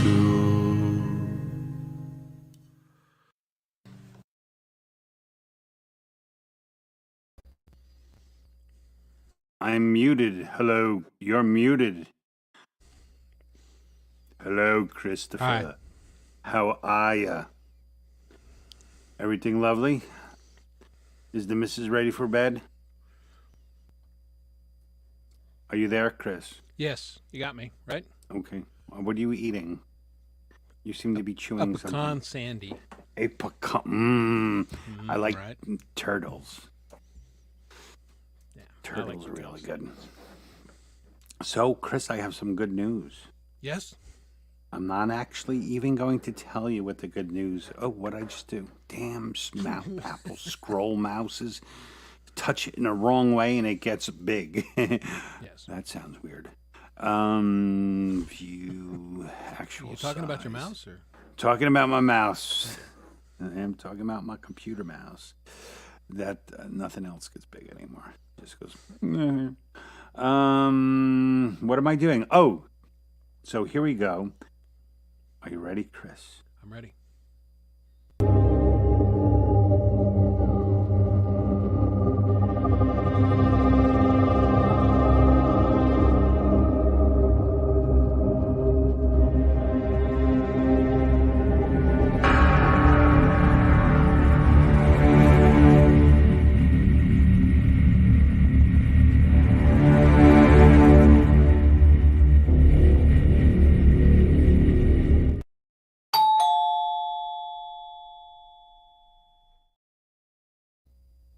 Chris, I think someone's at the door for you. What? Huh? Hello? Come in. Hey, everybody. Surprise! It's Pole Pole Vault. What's going on, my friend? Oh man, I took a little time off from doing my robot dance classes. Be here and got it down, man. Oh, yeah. They say I was going more for strike a pose than robot. So I could see both. Well, though, that's good. You take time out of such important things just to be here with us. well, you know, I do what I can. I do what I Yeah, can. between that and You're a fixing your giver. truck, I was cracking up. So he was talking about, remember last he was talking about fixing his brakes, Yes. and then the next day the rear brakes started going, and he's like, "Fuck it, I just brought it to the shop." I did. What the hell? That is Oh. my shit right there. The front brakes were squeaking. I changed them, bust my knuckles, and back when my old man used to work on cars, he would have me helping, and I would just pray, please don't bust your knuckles, because when he did, whatever happened after that was my fault. Right. Mhm. Okay. What the hell are you looking at, guy? I told you a 9/16, and this is a, 5/8. Ah! And you're like, oh shit. Please, no. That is, I mean, it's such a classic way for it to happen, though. You No, think no, you- and I mean they just and the oh god. The pad went clean off of the back brake Damn. after I got the front brakes fixed. And I Wow. was just like, yeah, that it was that cartoon thing where you turn into a sucker and it goes wah wah wah. yeah, wah. And the guy that had quoted me, and I was so proud of myself. I'm like, man, I just saved myself $150, man. I think Right. I'm gonna go buy a new guitar or something. there you go. And yeah, he was really mad that I didn't come to him for the front brake, so he really stuck it to me on the back ones. Mhm. Do it, Yeah. too. Oh, No matter what, you're gonna lose. Yeah. And you know what? It used to happen back in the old days when it was possible to just get new brake pads put on. Have you ever noticed? It's always, we have to replace the rotors now too, because Always. they don't fix things. They change parts. That's all they do. exactly. No. Always. They used to have this term, turn the rotors. Yes. They would Yeah. put it on a little machine, take a Mhm. lathe, and just smooth it over. Bam, stick it right back on. Right. No big deal. Now you need new rotors. Here's why Right. they All don't the do that time. anymore. Again, my brother-in-law is an auto mechanic. The rotors come from the factory, and they're too thin to turn because they're saving weight. And so you got to replace the whole damn thing. It's bullshit, but that's Well, that's I what do it need to is. save weight on that truck because, like, it's, a crew cab and it's like, gigantic. It takes up my whole driveway. And I used to drive cars, like I was saying, the 71 Nova, 67 Sure. Camaro. But then, Mhm. I think a lot of things you do in life is to obtain a mate, Mm-hmm. And after being married for 30 years, who needs a race car anymore? Yeah, you know? exactly. Yeah. Mhm.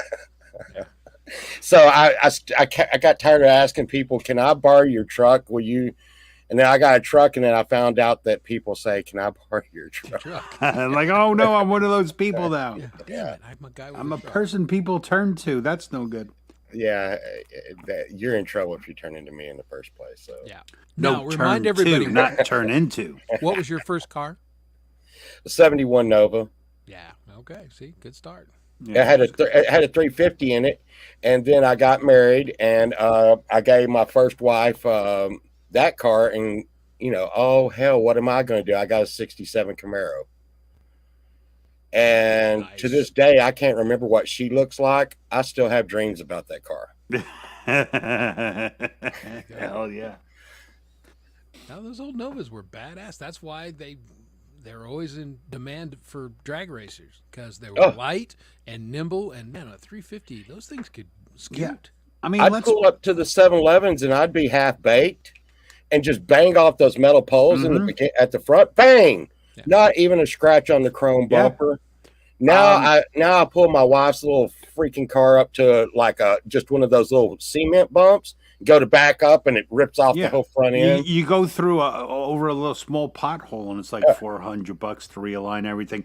Someone mentioned before one of their first cars was a Gran Torino, and my friend had a Gran Torino, shit brown. It was beautiful, shit brown with a black roof.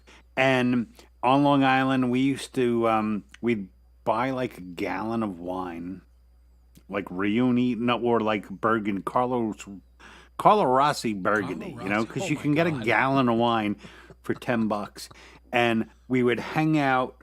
There was this side road, and we would hang out so underneath like the pylons for the Robert Moses Bridge. And one night he's like, "Hey, I have an idea," and he just started crashing his car into the pylon, and there was nothing wrong. You know, nothing happened to the car. Good old steel bumpers. Now, I we used mean, to joke about. I mean, we're Today, driving- if you did that, Oh. both the bridge would collapse, Yeah. and your car yeah, would your break. car would Yeah, blow up and the bridge would fall on it. exactly. But yeah, back in the 50s, if you had like a 57 Nomad, you could hit another vehicle at 60 miles an hour. You'd fly through the windshield. You'd be dead. They'd wipe the blood off the steering wheel, pound out a couple dents, and sell it to the next guy, and then run for another 30 years. I had I think an 80-something Camaro I bought from Auto Pound, and it had 2 bullet holes in the front windshield, and they didn't say where or why this car came from, but when you would drive it down the road, the bullet hole would just line straight up between your eyes while you would go down the road.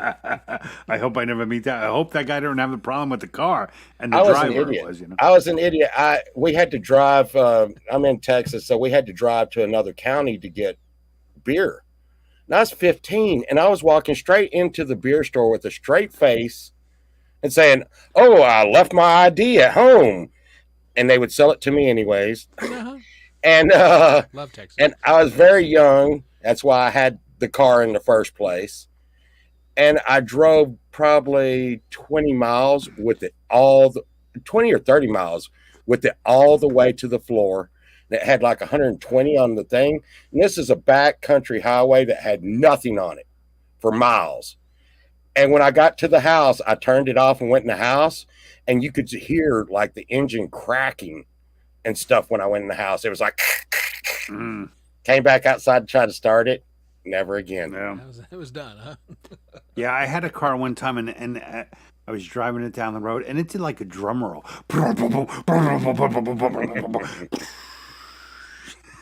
Just smoke. My God, I think she's done. Talking about like being wasted as a kid, and people talking about 2020 and Thunderbird and Night Train. Back, I guess like the early 80s, you and your friends wanted to go to a place and drink.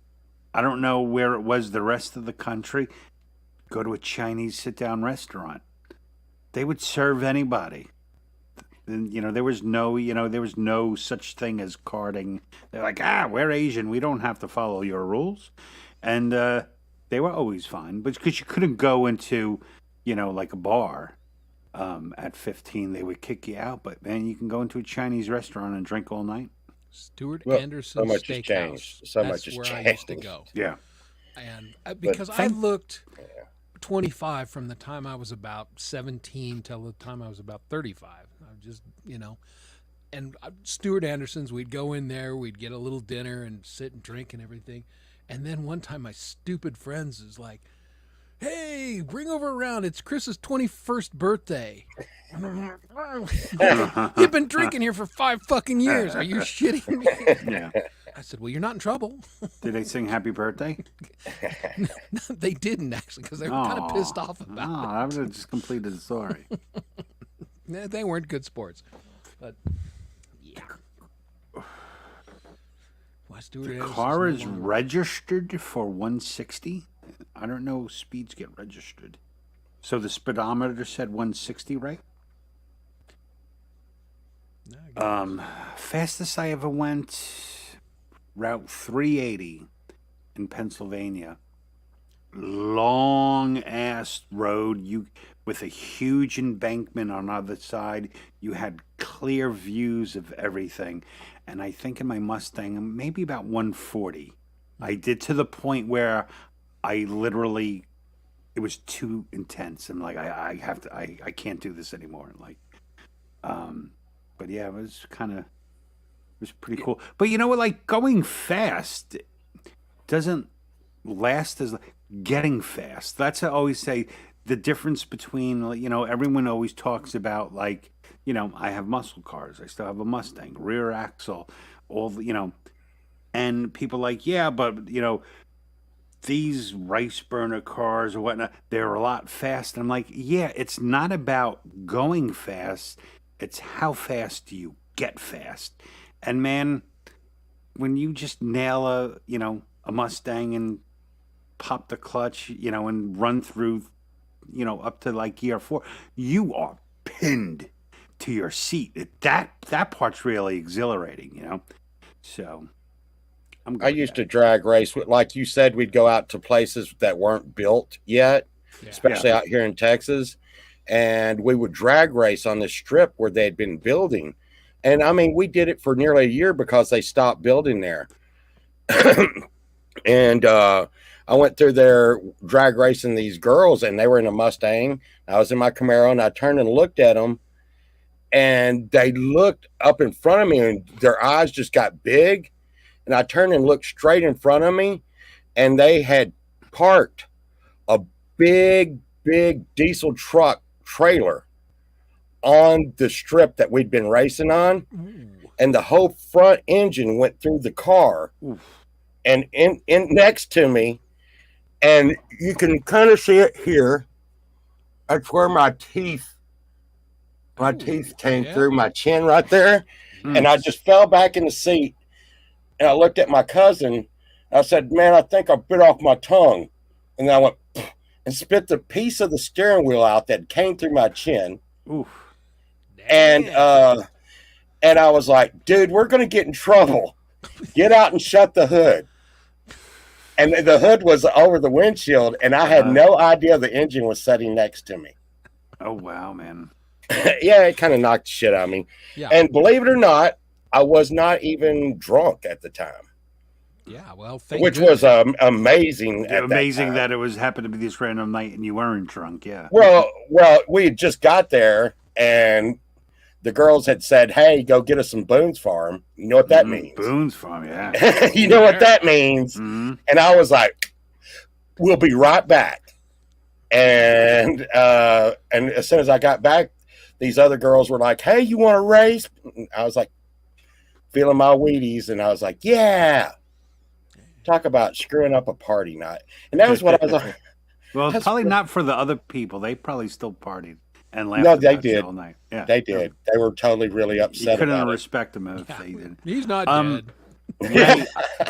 Ray, just going back, I said Route 380. I did not go 380 miles per hour. I just want to make clear up that point because you're Most calling me on it. vehicles are I not said capable Route of that. 380. I did 140.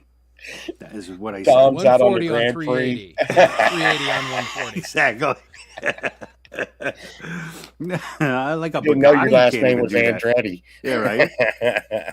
I Oh, did man. not know Mad Dog 2020 was a thing. I mean, everybody Oh, talked about no? it. And I thought, well, here's the thing. I always thought that was like an acronym for something. And then we're at No, the man. Glacier 2 years ago, and we're in the 7-Eleven or whatever, and there's Mad Dog 2020. And I'm like, holy shit, this is a real thing. I just Oh, thought it was the best the is like, nickname. who has thrown up after drinking Mad Dog Oh, 2020? God. And Not it's me, like 'cause it's I never like drank it. It's like a whole load of prune juice, man. Oh, it's horrible. It's horrible. disgusting. Yeah. I think peach wine coolers one time because here in Texas they didn't Lord. serve hard alcohol on Sundays. Yeah. And I was young, went back when I was 22, 23. God, I don't want sunshine to just punch me in the face over some of this, but I lived a pretty wild life. I was in a band and everything, and we were partying, and we hadn't even gone to sleep yet. And I was like, we need to buy some alcohol quick. And they're like, all we have is beer and wine coolers.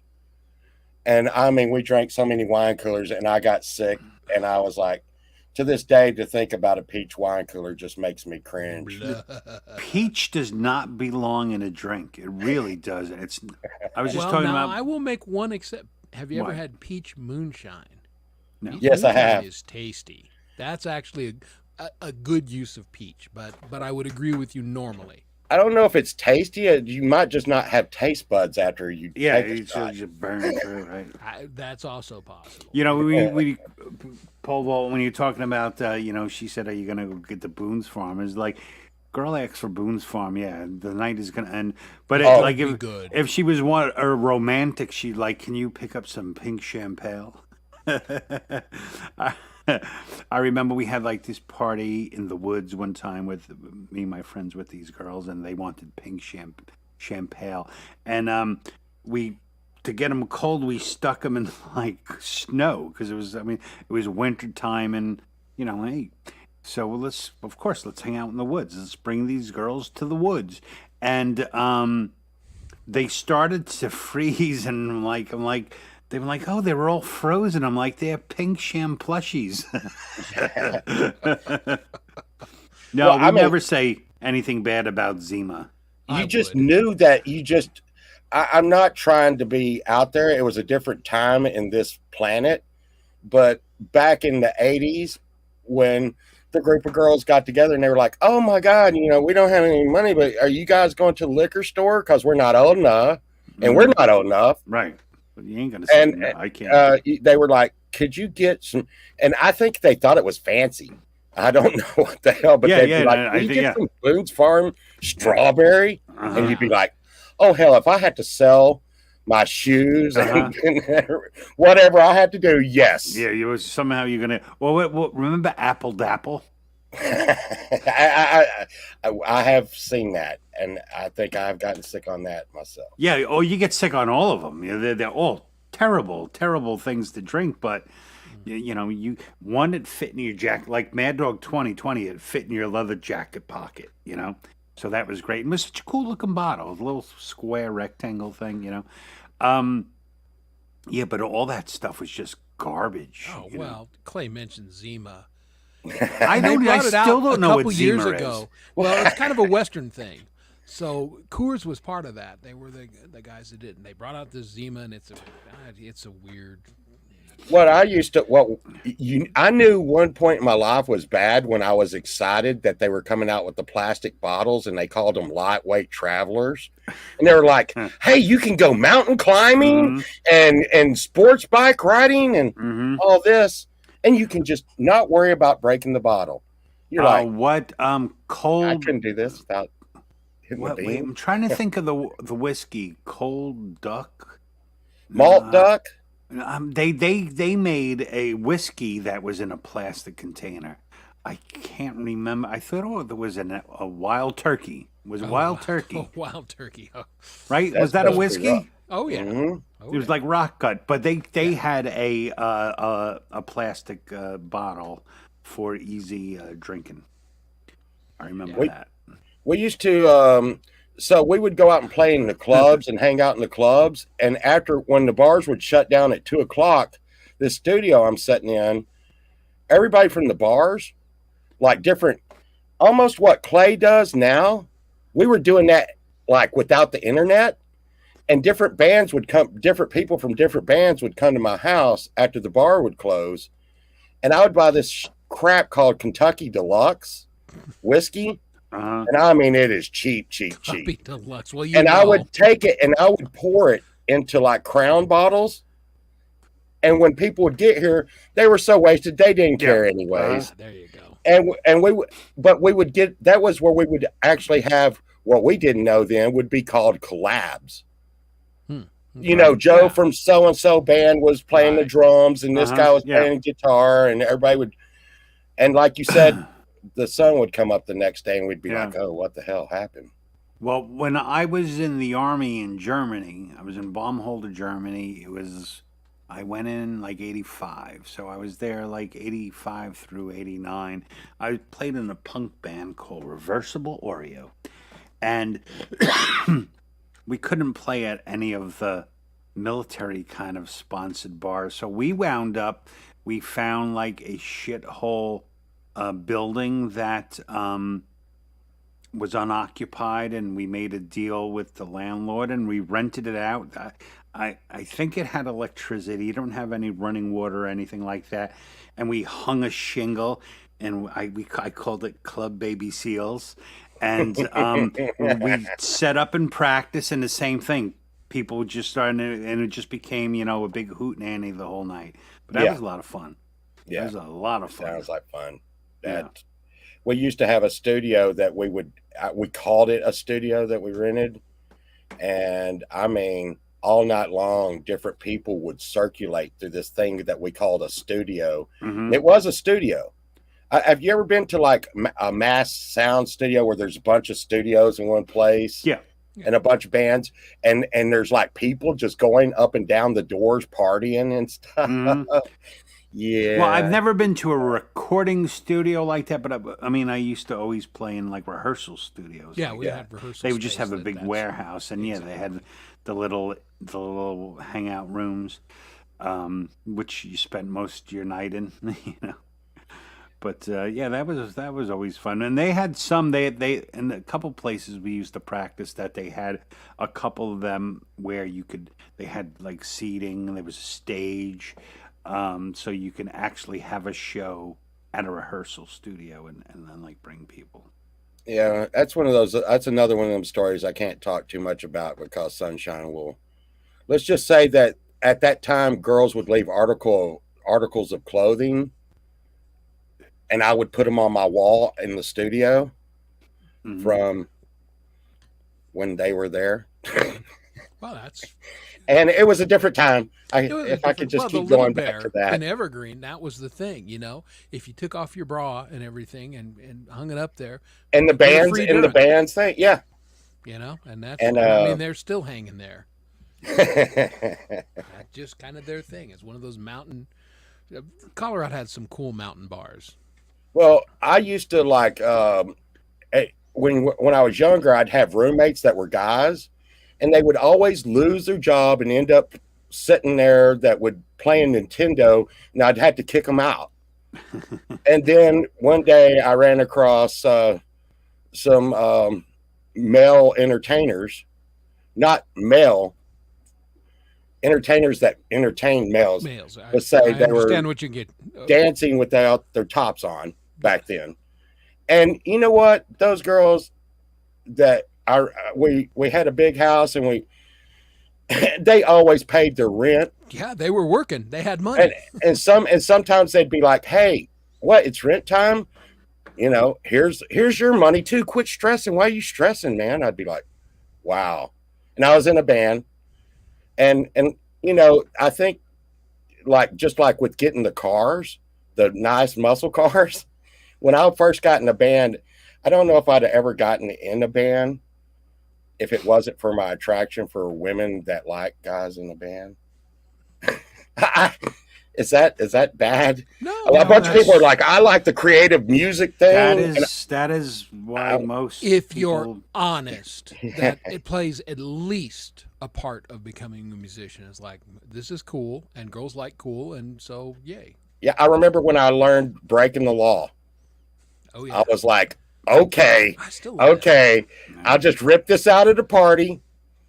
Go to a party, rip that out real quick, and then stand back and act like I know how to play everything else, and just make it out, Yeah.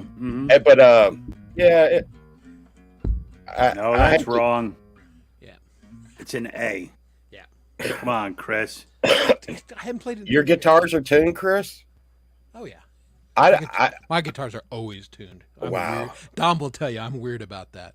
I think He's I just got some weird. detuned and some that are e-tuned, but I Well, let's see. I have one's in standard, and the other one's in open G right now. yeah, you got a bunch, Dom.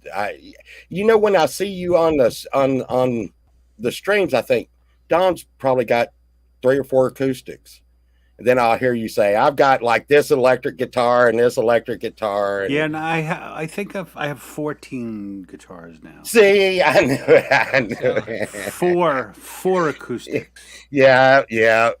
But, You got the same addiction I've got, I think. Yeah, I don't realize. Well, I mean, I bought only because I bought it cheap. I bought an American Professional Strat from a friend who was moving, and I forget how much he was going to charge. I think like $800, right? And it was right at the time when I lost my job from COVID. So he's like, no, you wait till you're working again, then you pay me. And it was like 2 years later. And he called me and he said, do you know anyone who wants to buy? I have a Les Paul Standard.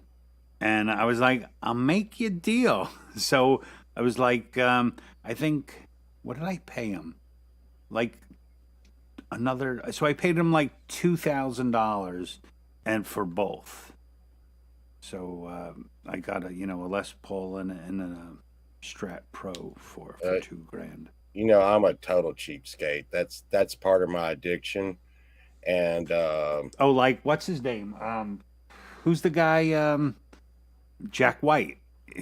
All his guitars are like throwaways. Finds at pawn shops, and he never doesn't even fix them. He just plays them how they are. Oh, I fix the hell out of them. Yeah, I fix the hell out of them. I've like Chris, are you talking about your Chipson coming in? Yeah, we talked about that earlier. Okay. Yeah. I mean, and this right here, I paid $120 for. Yeah, look at that shit. okay. And this is what you probably can kind of expect, the kind of quality you probably can expect from what's coming in. Yeah, that's. I mean, visually it looks fine. I mean, if I actually get it, I'm a winner. When you pick it up, you kind of, if you look, any one of the three of us pick this baby up, and you're going to go, oh, that's not a Gibson. Yeah. Yeah, because But the guy who sold it to me for 120 paid 500 and something for it. Really? And he said that it was sold to him as a Gibson. He took it to a store to have it restrung. And the guy's like, this isn't a Gibson. Yeah. Dude. And I mean, and the thing is the serials even match up on them. But I mean, I didn't get it for like fake reasons. I'm like everybody else. I'm like, I want to see what this is about, the quality of this, For and me, for that they're kind all of money. tools, and I'm just like any other tool. I am not a guitar snob, No. but when Plays I good, I like have when I have bought guitars, and most of the guitars I bought 20, 30 years ago, they were all nice guitars. So I have to stick with it. Like the cheapest guitar I've ever bought was that green Jackson bass I use, and because it's a Mexican Jackson. But even that was like $400. But most of my guitars are like I have a couple like I have a Jackson Sweet Tone that's really rare, and I've been offered like $4 or $5 for it because they don't make them anymore. They made them for 3 years, but and that's like one of my favorite guitars though. So most of the ones I have are, they're definitely something I could sell off if my kids don't want them. Well, and that's what I tell Sunshine tired when I to buy play. them. This one right here, I got offered $10,000 for, and it has teeth mark on it from back when I was in the band. I don't think I bit it. Matter of fact, I think I might have hit somebody with it.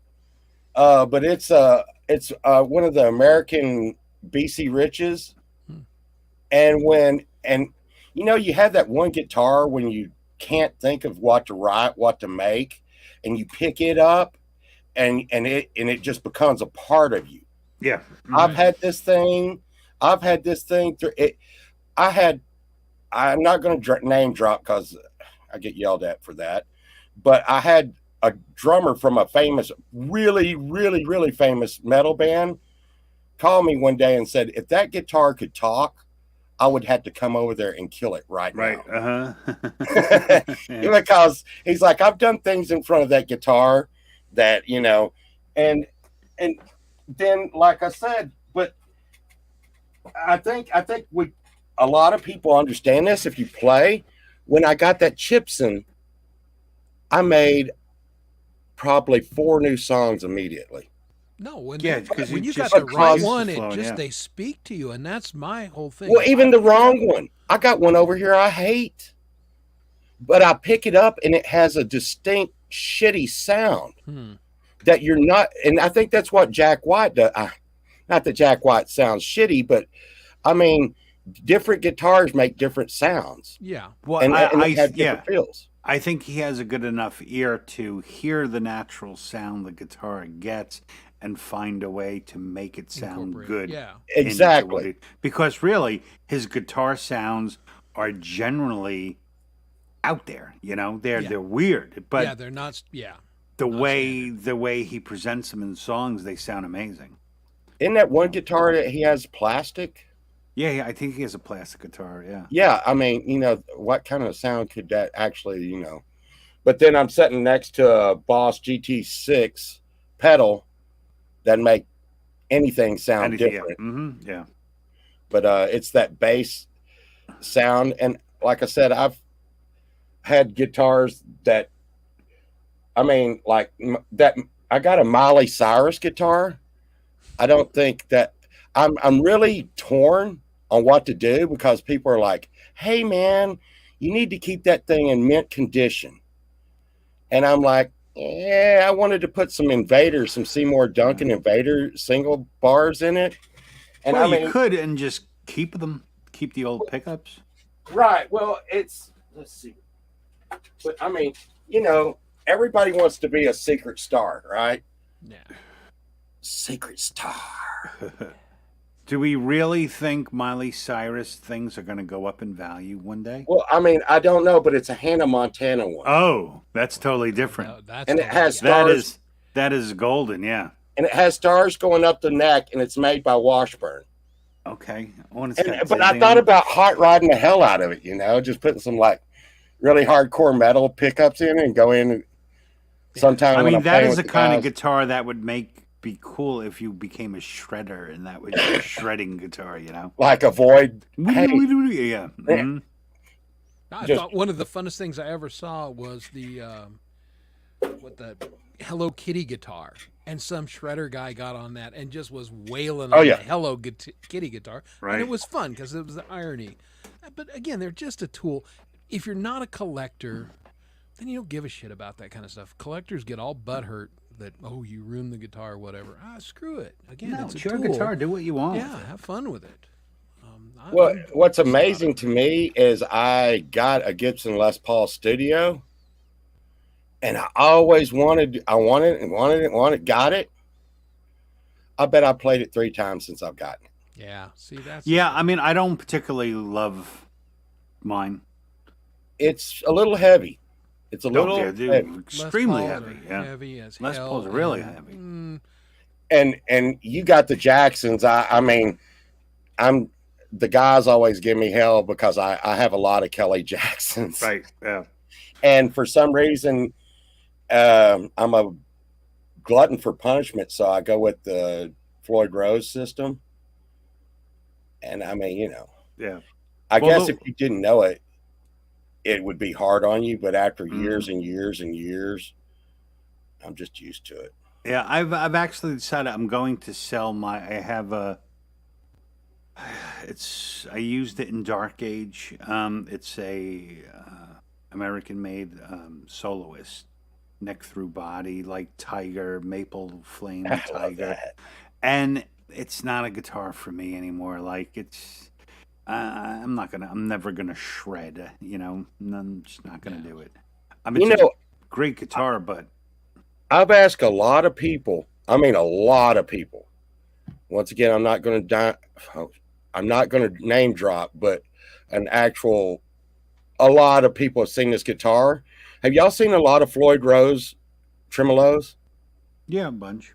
Okay. Oh, you showed me a picture of one. Oh yeah, I know, yeah. yeah. Have you ever seen anything like that? No, I didn't see that one. No. So you pull the lever back, and it can change it to any tuning you want Right. to with those set screws, and then push it back, and it goes into its original tuning. Then it's on a Floyd Rose. Have you seen it, Chris? Nope.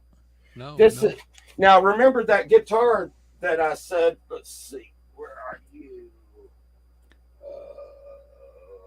There you are. Now remember the first one. I bought the twin to it, and what were the chances I would find the twin to it? But right there, this right here, that lever will flip over, and it has 6 of these screws going across it to change the tuning back and forth on this Floyd Rose, and it's licensed Floyd Rose. That's crazy. Wow. Yeah. Never seen that. And even you, Caldwell, looked at it, and he knows his guitars, and he was like, "I've never seen one of those." But Is it a prototype, perhaps? it says licensed Floyd Rose on it. That's what gets everybody. And I've showed it to a lot of people, and everybody's like, "I've never seen that." Have you checked through the Floyd Rose archives? Yes. And you don't see it there either? And no one has ever There's a seen good it. chance maybe it's not a real licensed Floyd Rose. Yeah. Well, and I'm ready for that. All that. But one thing that it says over on the side, though, that kind of gives it away, is that's a BC Rich Gunslinger Slinger American, and it has BC Rich wrote down on the little edge of it. So maybe it's a custom shop guitar. Oh, they're both custom shop guitars for sure. You know, Interesting. because even the good guitar lines have like the Soloist I bought is, it's their top of line. Anyone could buy, and then my Sweet Tone is a handmade, custom shop guitar. So those were made by that when Bernie Rico owned BC Rich, and he was first making them. Those are 1982s. Both of them are 82s, and have matching numbers. That's one number off from each other. okay, And the thing is like, dude, I got that thing on eBay for $50, right. but it was in 1995, and the neck was broke. I mean, broke off. And I put a new neck on it, and there you go. Fascinating. I'm gonna step down for a minute. I have to go walk my dog. Go walk the dog. Well, Is that code for something? Yeah, it means if I don't, my dog's gonna shit on the floor. That's the code. And then he'll still have to clean it up. So there you go. No, that's cool. So we'll see you in a minute, Dom. All right. I've only had one. I bought a custom Explorer bass from the factory, and waited a couple months for it. That was the only custom one I ever bought. And interestingly enough, when I really quit touring, that was the first bass I unloaded, and it was a good bass, and I liked it. But if you're sitting at home, you don't need an Explorer bass. You need a Thunderbird or something like that. So I don't know why most of all my guitars are. I have a lot of Strat dinky. I would like to say more dinky models. But I just always liked the Explorer shape. Yeah, that's a cool shape. Because I think that, because I'm off in my mind, I think that they hold resonance a little bit longer, like when you hit the bend. But that's some stupid shit. Maybe not. Who knows? Yeah. Because Well, and you never know. I started playing Gibson bass. I love Gibson basses, always have. And for years, I wanted a Thunderbird bass, and I found one at a shop in Phoenix when we were on tour down there, and I bought it right away. Oh yeah, $300, $400. What? It was a piece of shit. It was, and I mean, this was 1980. 82. Would have been 82 or 81. Because I already had my Victory bass, so it would have been 82. And I love my Victory bass. Wow. Big fan of that. And so I bought this Thunderbird, but whoever owned it, it just literally beat the tone out of it. It was the deadest piece of wood I've ever owned. I didn't have that guitar 3 months, and I'm like, this piece But of it was shit. a Gibson Thunderbird Thunderbird, and I got rid of it for because it was $300 to $400 crap. bucks. Yeah, well, because back shit. then nobody wanted them. Nobody wanted them, and I'll tell you what, nobody wanted this piece of shit. And it took me another 25 years to find a good Thunderbird. But I love my Thunderbird. But as soon as I picked it up, it's like, this is the bass I've been looking for literally 30 fucking years. When you know, you know. Well, I'm trying to resist right now. There's a 4-string banjo that says the Gibson on it. Ooh. And it's from 1920 I was something. going to say, just buy it. Just buy it. It's at $200. Just buy it. It's on an auction, and I'm wondering how high I want to go. And this auction is known for people sleeping on it. So I don't really, and I really don't need it, but oh my God. Kind of, anything that says the Gibson is pretty cool because it's older. Now, 20 seems late for it to still be labeled the Gibson. They said it was 1921. Okay, yeah. I mean, And that it says the tracks. Gibson on the top, and it has its case. But 200 right now doesn't mean 200 at closing time tomorrow. Right. No. And the fact that anyone's bid on it at all already means someone's aware. Somebody knows. Well, again, if it's, if it doesn't get stupid, it might be worth it. But Hell, I bought and it's a 2 collector. ukuleles the other week. Yeah, it's a collector thing. You're probably not going to play it. Well, me and Sunshine try to put whatever I buy into the music. Yeah. And what have you been working on, Chris? I know you're always working on something, man. Yeah, but I've not been very productive lately. I got a couple things that are kind of in the background, but at the beginning of the show, I've been planning this convention for my business stuff for 5 friggin' years. Oh, I know the And feeling. it goes off next week. You know this. This is what you do. Oh, yeah. And so I'm just totally fixated on that. I'm doing the shows. I'm doing a little bit of live playing, but my music has had to take a back seat. Well, hey man, I tell you what I love my fans. And by that I don't mean love because we've been getting some serious crazy pictures lately. It's fine. It's fine. Just like and subscribe when you send the pictures. Yeah. But the thing, and it's always crazy the people that attach to me, but maybe I should quit making crazy ass music, and that would slow down. Well, your music there's nothing like it, and it appeals to people that just have different taste. Well, I guess that's what's wrong with me, but nothing wrong. It's just cool. Well, I just finished the 7th album, and I told everybody, I am taking a break. I am taking a freaking break. I made like maybe 1 or 2 offhand songs, and the whole time I was doing that, Chris, I was making the next 2 tracks of the 8th album. Yeah, see? And I released the first track on the 8th album yesterday. And I'm just like, but the thing is because I'm writing this story concept album stuff, as where you would have to sit down and think about what you're writing. Like, I'm writing about this or that. I'm writing a story that's writing itself, which makes me want to write it so I can see what the hell's going to happen.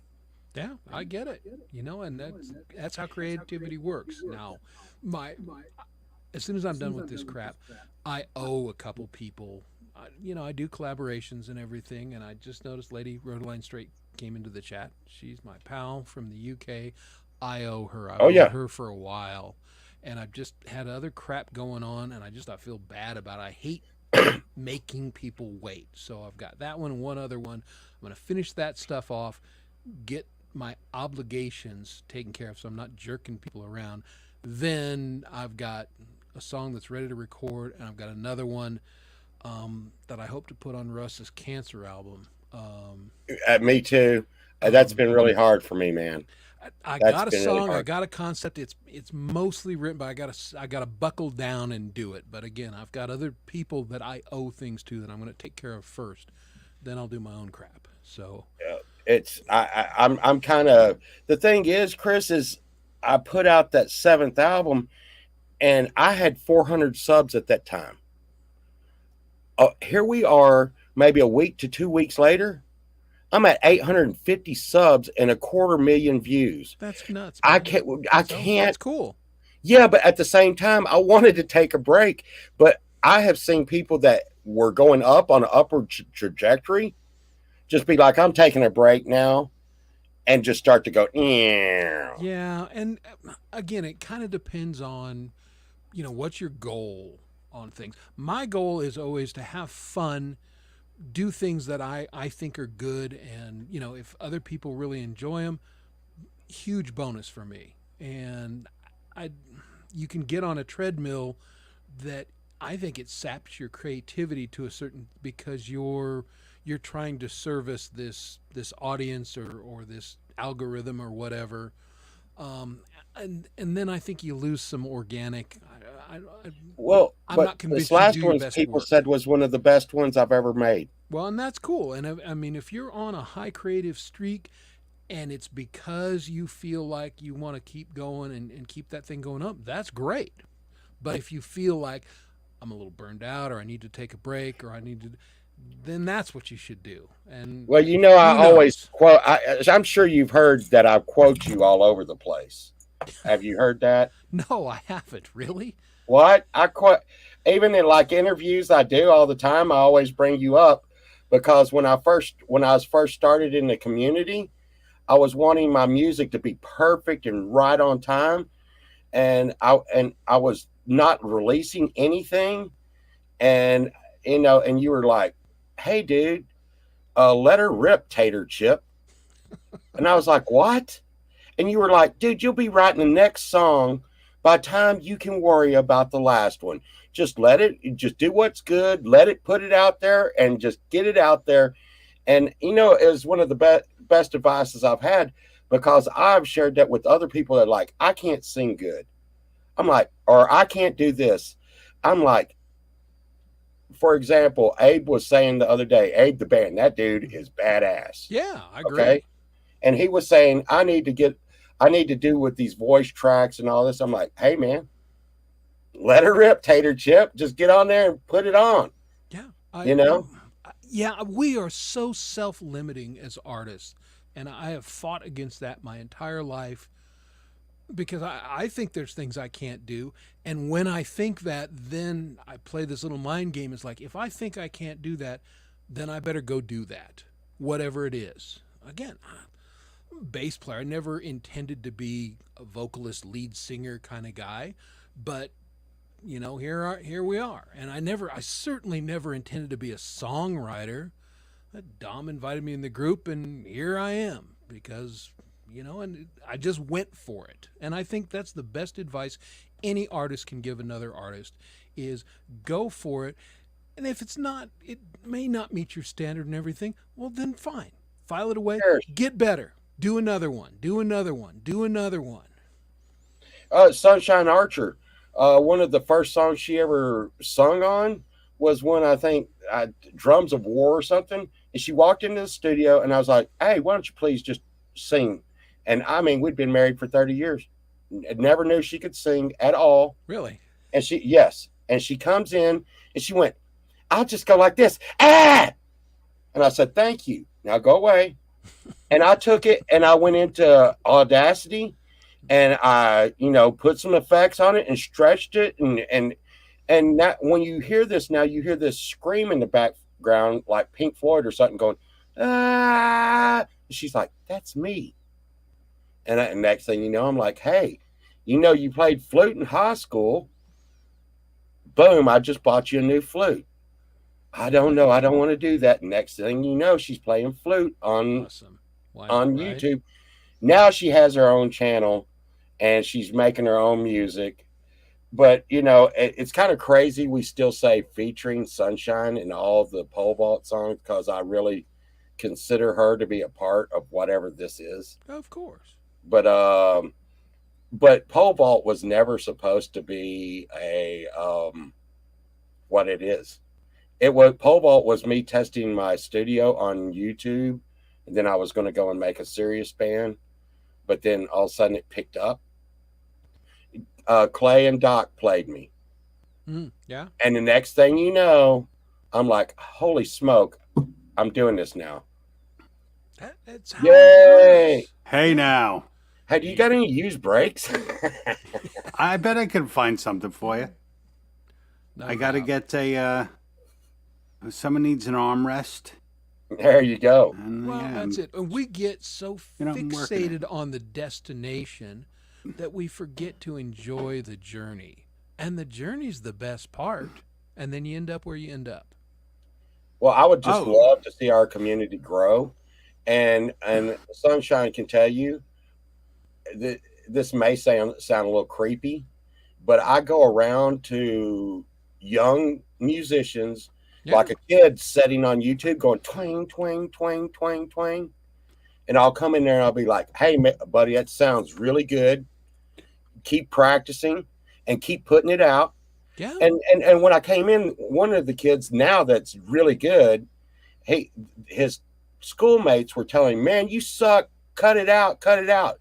And he said, "Hey, you know who this is? This is pole vault," which I didn't really think much of myself, but it made me feel good. And he was like, "This dude says I'm good." And those kids went and checked out my site, then came back and was like, "Holy smoke, you are good. If pole vault says you're good." And now the kids playing and got probably more subscribers than me. that's cool.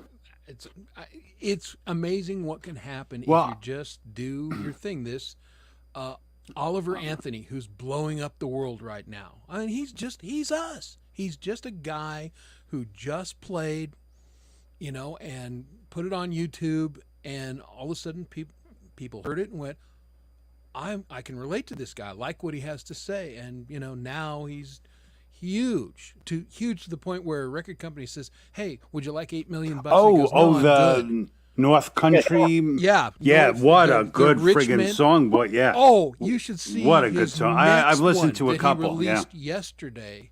I Want to Go Home. Mhm. Holy shit! But again, he's just a dude. Like, he played for himself. He never had aspirations to be a recording artist or professional musician. He just played from his heart, and people picked up on it.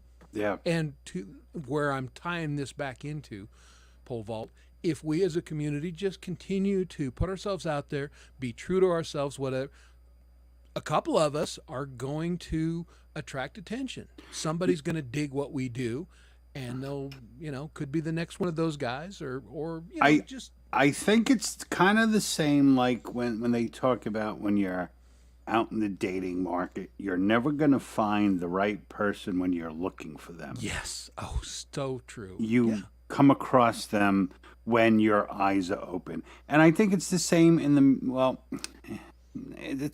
I like to think it's the same in the music community. Like, you meet people like posting videos who really believe that they have a shot at becoming a big star, And when you are so focused on that, I think you miss all the joy that comes just saying, I don't need to be a star. I think it's kind of cool that if I post a song, a good handful of the people I know are going to take time and listen to it and say, hey man, that was cool. Maybe I'm not going to be rich, but I do it because I enjoy it, and my Yes. friends respect it and enjoy it. And we all do that for each other. So, personally, I think it's a good thing. We all have to, being part of the broader community, we all have to make it our mission that when we find someone out there that don't know this big community exists, to bring them on in, And I think if we all keep bringing the right people in, then we keep growing and just keep making Well, I it do. I do a lot richer. of things, and if you can get across a feeling, also, which we always talk about, like your bones to dust. I mean, Mm. every time you play that, I think about my father, Oh, thank and you. and if you can make someone feel a feeling, because I had this email come into me at the beginning of all this when I put out like album 2 or something, some shit, I don't know, and this one guy just said, "Man, and he was in Australia, and he said, I'm high as fuck, and I am losing my mind listening to your album." He Cool. is like, this is freaking insane. And I thought my mind would reel back to me listening to Screaming for Vengeance or something, Mm-hmm. back when I'd be drinking or Oh smoking. my God, yeah. And you just sit back and you'd be like, Mm-hmm. and How do I they make thought, man, I was just Judas Priest to that Yeah, dude. yeah. I just, and hey, like I said, I put it on my side all the time. The people who listen to my music is the fuel of what I do. Mm-hmm. Yeah. So, and like I said, I think also one day we're Thank going you, to look Clay. back at this. And I mean, people are going to be like, Dom Taragosa's freaking Bones to Dust, or, that song. Remember that? And I hate to say it, we may not be here when that happens, but the thing is we're laying tracks for people that are coming after us, if nothing Yeah. else. Well, I think like the guy Chris is talking about, he was doing it the same way we're doing it. And then one night what did he say? He had like the #1 song of the country and he ain't never released it. It's like, right? Well, yeah, it's like just on YouTube. yeah, it's on Apple Music. Yeah. And like, never somebody who's never charted before. Hey number ladies, one. Lady Rodeline, how are you? Yeah, It amazing, is right? good to see you. But the song speaks to a lot of people. What you're talking about, Pole Vault, that it connects with us on an emotional level, and it's like I feel what this guy's feeling. I understand where he's coming from. This speaks to me. And Well, it speaks to millions apparently. and a lot of people tell me the last song I put out sounded a lot like Pink Floyd stuff. I And I got tell a 'em- Floyd vibe from it, sure. And I tell a lot of people there's a good reason for that. I'm not copying Pink Floyd. I'm not copying. No, they are my influences. Right. Exactly. These and you know what? Telling me I sound like them, it to me is a great Oh my compliment. God, yeah. Yeah. I mean, there's a lot of people who like again, they're a different mindset people. They're the people who are interested in becoming famous. And if you say they sound like someone, if I say that to you, I mean it like, man, that's what it's giving me good feels for that, And you say it to another kind of person and they're like insulted by it. I'm like, are you fucking kidding me? I mean, like that's high. To be compared with someone famous should be a very good, because what that person is saying, what you did to me is just as good as what they did, And speaking of Floyd, like when I recorded my song Open, my only thought was I want this to be an homage to Pink Floyd. Yep. Like, because I love their music and I wanted to do it my way. So I tried my best to make it sound like something like maybe a harder rock. Well, and this Pink was the Floyd thing. would I do. remember when he was recording it, we were bouncing ideas back and forth, and he goes, it's a little Floydish. Is that cool? And I went, yeah, I love the Floyd. And then we got talking about, Great in the Sky and that female vocal. Yeah. And Oh, it's yeah. like- That was, yeah. And he was like, ooh, could I put that in the song? I said, Yeah. you should try it, Dom. This might. And he went out and found a vocalist. Yeah, that did I something along those, and it's amazing. I put ads in GarageBand users group on Facebook. I'm looking for a female vocalist who do blah, blah, blah, blah, blah, blah. A lot of people got scared off because the vocalist in it is in Great Gig in the Sky is just so friggin' amazing. oh, yeah. Yeah, I And, seen it live, man. It yeah. was And what's her name? I forget what her name was. Tessina, something. well. the woman change who it sang up on the. sometimes in the concerts. I don't even know if she's alive anymore. Hmm. The original. Yeah. but like the last time I seen them was the first Gilmore show Mm-hmm. with the what this? Oh God, I'm the Division Bell. Okay. Right. Oh, And, I think I saw that concert in yeah. Germany. yeah, and they had a different singer at the time, but it was still monstrous. Yeah. And I Did was you- at Pink Floyd, so I was blown away. Did you ever watch? I see it on Amazon, but they take like great albums and they do a documentary on the making of the album. And the one for the Dark Side of the Moon, I found interesting because they said when the woman came in to sing, she had no idea who she was singing for, what she was No clue. singing. And they were literally like, no, go more, and then she got paid and left.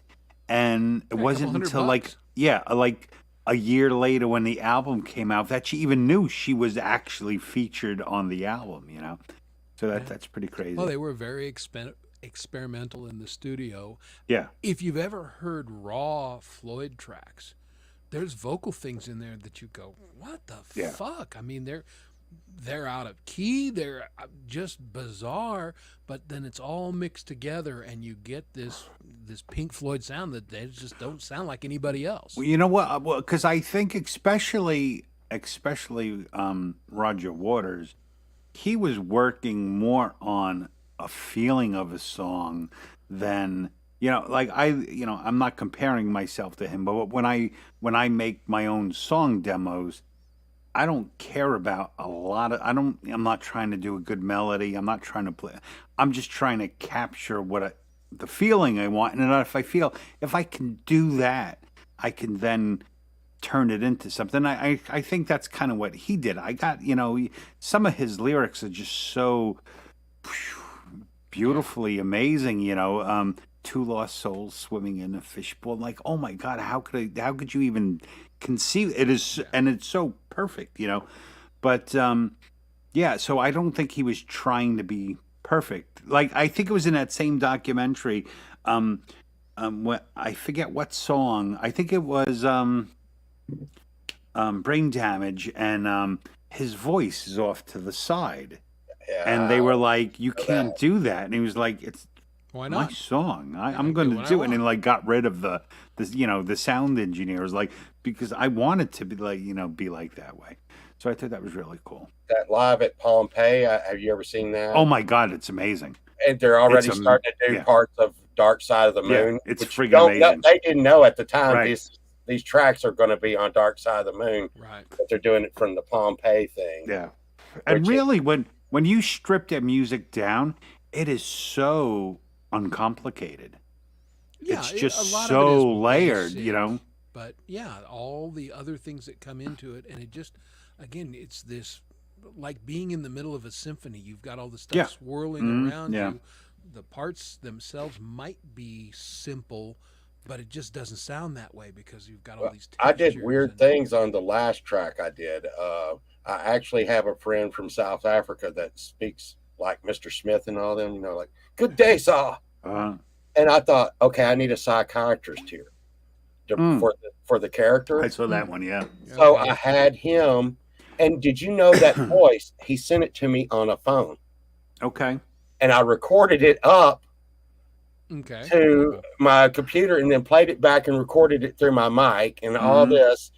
And the British speaking woman in it is, we all know now, is my daughter who has her own channel, Sly Slies. And I'm like, you know how you always run around and act like you're Harry Potter? Okay, in this part, you're going to come in and you're going to say, is he all right? And it has these little bitty sounds in the background. And of course, the whole concept albums going together and the background noises and voices, this is all, it's a different story, but like I said, the influence is deep Pink Floyd that I Mm. did. No, very cool, man. And I say a lot of it is early Floyd influences, and more on the experimental Yeah. side than the or like Mothers of Invention kind of stuff, which was phenomenal as well. You know, I Very sometimes I innovative. would like to break loose from it, but like I said, the albums are writing themselves at this point Mm.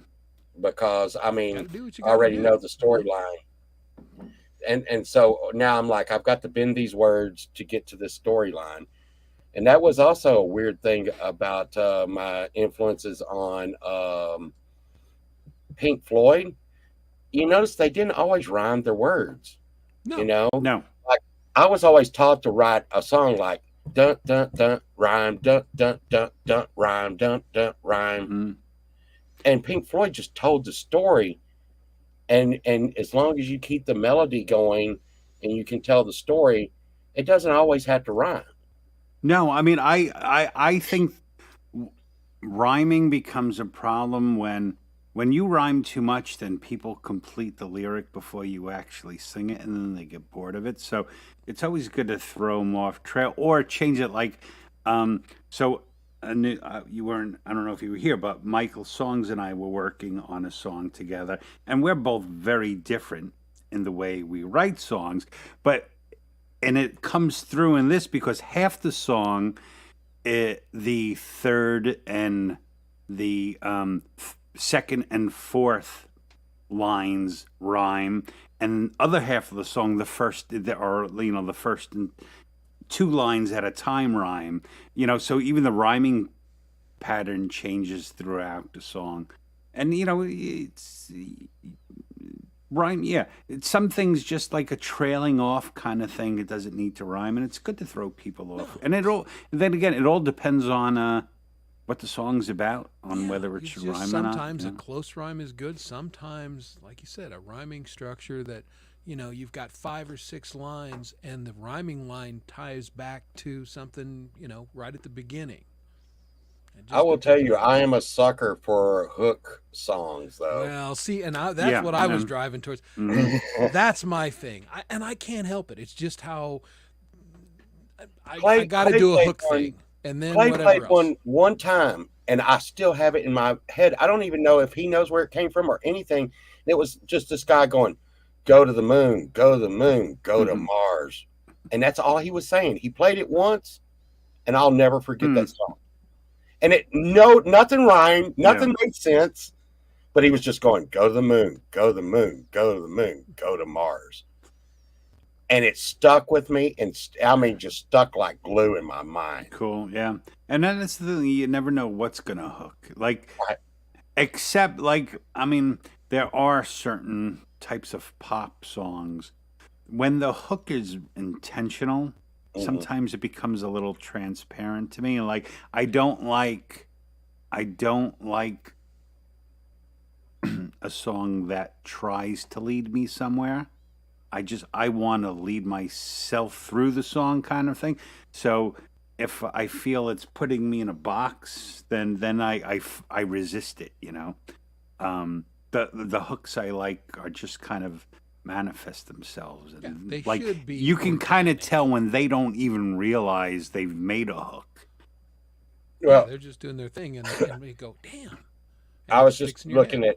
at empirism there. I'll tell you one of the coolest things about our community that the big names do not have.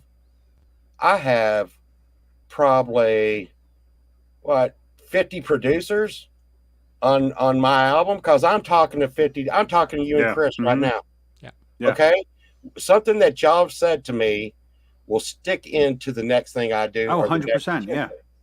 And you're constantly learning from each other. Hmm. yes, And like I said, I just don't know how I, I used to want to be a big rock star and have a big record contract, but I look at them and they're so unhappy and they're like, hey, you stick right here. Your new song is going to be about this. Right. You're Right. going to sing it like this, and you're going to do this, and you're going to go over here, and you're going to say this. And we do. That's one thing that I think about our community is bringing so much new music, new life, And new. individuality. Yeah. No one is trying to say, I want everyone to love me. I just want the people who like it to listen to it, and I'm all right. And that's more like music of the time we grew up. There were so many divisions of music, and then we had a long period of time where they tried to fit. There's this kind of music and that kind of Yeah, music, we and sold some now records, we're, so we'll make you know, everybody I mean, like this. you can go on a live stream. You can hear Lady Campion sing a show tune. You can hear Emperism do his wacky space guitar solos. All right, Michael man. Songs play a folk Great. song on it. And you get so much different flavors. And I think it broadens everyone's idea of what good music is, and it helps us all expand a little bit.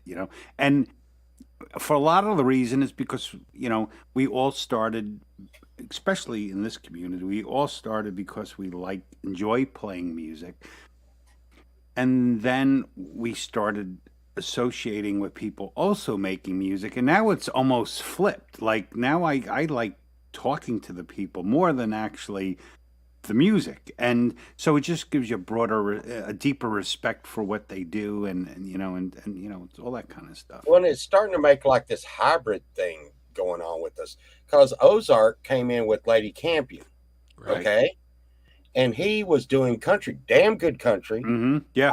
old school Old country, school country. Yep. but he's saying, "Hey, man, I'm going to pick up some of this stuff from you, Pole Vault." Where in the world would Pole Vault, Ozark, and Lady Campion be Mhm. talking together Right. and No, yeah. Nowhere. about what our music? No, it's very, very true. That's And all that rubs off. yeah. That cross pollination is just literally amazing. That we have access to so many different talented people and so many different styles, and yeah, I spend a lot of time listening to the shows, and just even if I'm not active in the chat, I'm just listening to what everybody's doing Yeah. because it's inspiring. It's just good stuff. I was picking up on Smith teaching Falcro to drum the other day. Yeah, that was cool. It made me want to go get like a little electronic. I'm going to do it I'm gonna that's do it. cool. because he's Um, making it seem kind of yeah. easy. So I think this is definitely going to be a fun one. So, there's going to be a merge of karaoke people and live stream people, and I think that all of us songwriters and song singers, we should all go, come on, let's try some karaoke. I'm looking for ones I can do on it. I think it'll be a lot of fun, and I think it will help bring those two communities better as well. And think about back to what I was saying. Like, I think a lot of karaoke players may be able to play instruments, but they just are scared to. And a lot of people who play instruments can sing, and they're just Right. scared to. Oh yeah, And this merging can loosen that up. right, 100%. Oh, I feel totally naked, not holding me the too. guitar. Yeah, me too. Yeah, I'm too big to hide behind just a mic stand. I It is can't thinny. do it, man. So yeah, I need to get one with stripes on it, that like the, Need a zoot suit. yeah, so it just blend in. exactly. But to Dom's point, I'm kind of looking for stuff that I like that you wouldn't normally associate with me doing, to maybe try it on the karaoke side and just sing a song that, like, God, what? Well, you never cease to amaze me sometimes, though, Chris. Because when I first met you, you were on GMA, and I thought this guy and both of you, I thought these guys play like folk music, classical guitar or folk guitar, and then next thing you know, Dom's like, "You stupid motherfucker!" And I'm like, Chris is over here playing this death metal with like a big sword, and I'm like, "What the hell?" That one was a trip. And that's funny because you're right. We go on like a G-May and everything. For me, totally out of my element.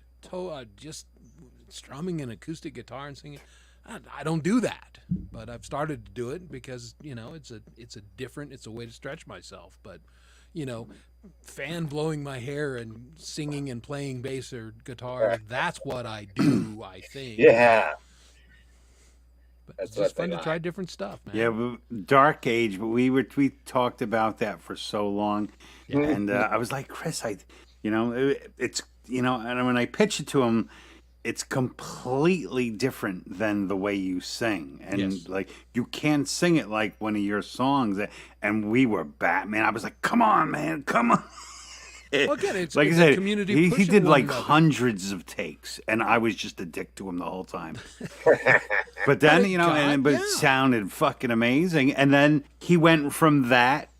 He did Dark, and then he did that cover with Laurie's Mishmash where The he Ozzy sang song. Ozzy. Fucking, and it's one of his best vocals, I thought, when he did the. What the hell's the name of the song, Chris? It was the Lita Ford Ozzy cover. Yeah. Yes, Yeah, yeah. What You said- the hell? Close your eyes or something. Yeah, yeah. Close Your And Eyes I Forever. thought you sang it phenomenal. Yeah, Oh, thank yeah. you. That was.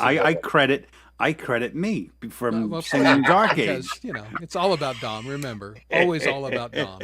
But again, that's the thing. Again, that cross pollination and trying something different, getting out of your comfort zone. Yeah. And I'm Good one night, of Michael those, Songs. very Nah, Mark. very conservative vocally.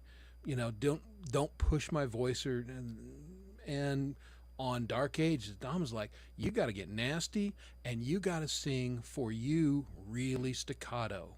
Yeah, that's just like- you hold yeah. a vibrato. Don't do that. Yeah. Just be very staccato and be angry. Well, after Dom, I made was him angry. Yeah, I got him angry. I was fucking angry. I did my job. it Yeah, and what you were saying, like when you were talking about like some of my different music, Pole Vault. Now, if you ask me what my favorite music is, you know what I say? All the songs I do with Naya, because to me, when I listen to the songs I've done with Naya, I'm like, I would never play any of this. I would never think of any of this. But because she's singing, I just feel this more freedom to experiment. And I think probably the songs I've done with her are the best things I've ever like really produced, adding all these different things and elements and stuff that I could never do if it was in one of my own songs. So And there's I call him the musical hitman, Hugh Caldwell. Mm-hmm. If that man picks up a guitar in the song, it's gonna Be good. yeah. It's gonna go. Well, that's the thing. He can do any cover you want him to do, but when you turn him loose and say, play an original thing, play a solo, like on Dark Age and some other things, you go, holy shit. It's Oh, yeah. amazing. Matter of fact, when he did the guitar solo for Dirty Little Secret, he nailed what I wanted before I knew I wanted it. And when he first sent it to me, you can ask Hugh, I'm like, I don't know. I don't really like it. And then he was practicing other things, and I kept listening to it. And I was like, it was grinding into me. And I was like, no, don't. No, this is, I want this one, So like, it took me a while for it to like realize, no, that's exactly what I wanted. And you talking about hooky? That dude. I mean, that's super glue in the mind. That's super glue in the mind. It's funny. Well, when he played kind of the demo on Songwriters Anonymous, he's going through the thing, and then all of a sudden he goes, "Ugh!" And I went, what the hell is he doing? And I listened, I go, oh, son of a bitch, that works. Well, you know what it is? Because I can't scream. I can't do it. Like, one of the reasons I don't like doing rock songs is I'm like, I don't have a rock singer's voice at all. that Funny worked out thing. Funny thing with that song, I forget what group I posted it in, and it was like a review group, and someone said, well, maybe you did a few too many whoas, I was like, Well, hey, in our youth, maybe we all did too many hoods.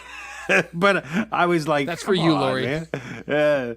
I thought it was hysterical that someone actually gigged me on that. Well, and to your point with Naya, I think one of the reasons why I brought Sunshine in, and I'm not even kidding you, I'll put down something rough, because I had throat cancer from singing metal music in the 80s and drinking whiskey by the gallons and smoking cigarettes. Anyways, they cut off part of my vocal cords at that time, which I'm fine now, but I will turn to Sunshine after I get through making a track, and I'll be like, do something to make that sound better. And I'll come back in here and she'll be like, okay. And I'll listen to it and I'll be like, God damn, that sounds like hell. And she'll be like, do something to make that sound better. But the thing is that the merge of a male and female voice on a track Yeah. really puts a nice, smooth, Uh-huh. it hits a tone in, I think, just about everyone. So I think that's one of the reasons why me and her work so good together. And I see Axe and Nacho work together, Yeah. and I'm so jealous because they're like, Mm-hmm. over here it's like WWE. Yeah. Okay, what in the hell was that? Yeah. Yeah. No, that's one of the reasons I don't work with a lot of people is because I can't be diplomatic. I have no diplomacy when I want something. But like why Chris and I get along is we will fight tooth and nail to get what we want, but doesn't mean we won't compromise kind of thing. And there's no buildup of animosity. Just two people, same thing. Naya and I, when we did Dancing with the Witch, we were coming to blows, because it's so important to us, and like you said, it's like when you do a collaboration with someone, you're putting 100% of yourself in it, but you're only going to get 50% back out, and it's a big pill to swallow when you make all your own music, so I really have to know someone if I collaborate with them, because I'm like, they won't be my friend when this is done. That's how I feel, like Papa Tom with Little Shit Happens. I was banging a poor dude, man. Well, our best songs, the best ones we've ever put out, me and Sunshine, were knockdown dragouts. And I mean over everything from the video to the thing. Mm-hmm. But when we got done, we realized we both want a good product. Right. We Mhm. want, That's the key. we want a good song. And every now and then we had to stop and go, hey, we're not trying to sabotage each other here. We're trying to make, we made one called Left Right, which was one of our better ones, Drowning. And I'm talking about, I had 12 versions, 12 of some of those songs. And I had at least as many videos. But when it was done and we posted it, and we were just tired. And then Clay would play it on his show and people would be like, oh my God, that was freaking crazy. And we were like, it was worth it. Well, I think the Oh, best yeah. thing about collaboration is because of that give and take and everything, you have to put your ego aside, not get defensive, and the big picture. We want to make this the best we can possibly make it. When you're working with good musicians, they have strong opinions about how things should sound and how arrangements and everything. But the best work can come with a couple people who are coming together, expressing those strong opinions, but keeping that overall big picture. What is going to make this effort sound the best? And Wrong one. that's where it's at. It's so crazy when Good you night, Lady Rhodeline. Thanks for stopping by. Oh, well, I don't want to let her go without giving her. She's awesome, and Yes, she you know, is. you Yes, mentioned yes, people she is. singing together. I was on some shows and whatever. She contacted me out of the blue, and said, "I want to do a song with you." And I thought, "Why? I'm a friggin' nobody." And she said, "I have this song in mind. It's Alison Krauss, who I'm a fan of, and Robert Plant." I thought, "Oh wow, Robert Plant. It's Robert fucking Plant." But we did it, and it worked really well. Our voices Yeah, blend really good. very nicely, and it was one of those things. That collaboration gave her a little more confidence in some of the things she was doing. Certainly helped my confidence in a lot of things, and we've done several. I think that things was together. one of your first, right, collabs.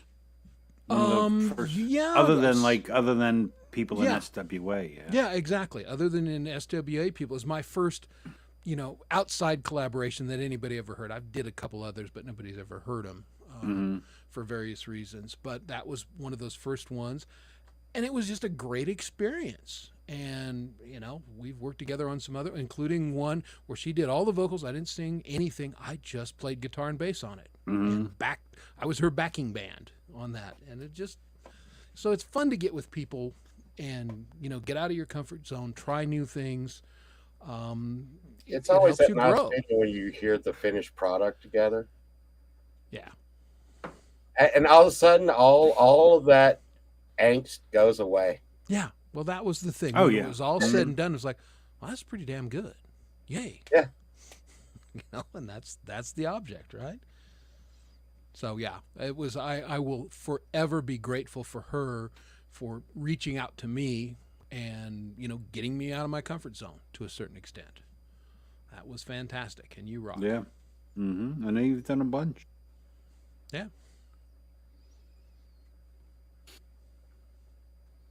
Well, I'm telling you, man, I'm feeling good.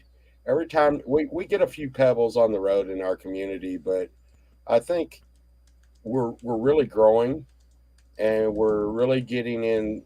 You know, some the more people we get into our community, the more we grow. Yeah. And one day, I just don't even know what. Oh, Chad Freeman sent me something today that showed how TikTok and other social media platforms were ruling the Billboard.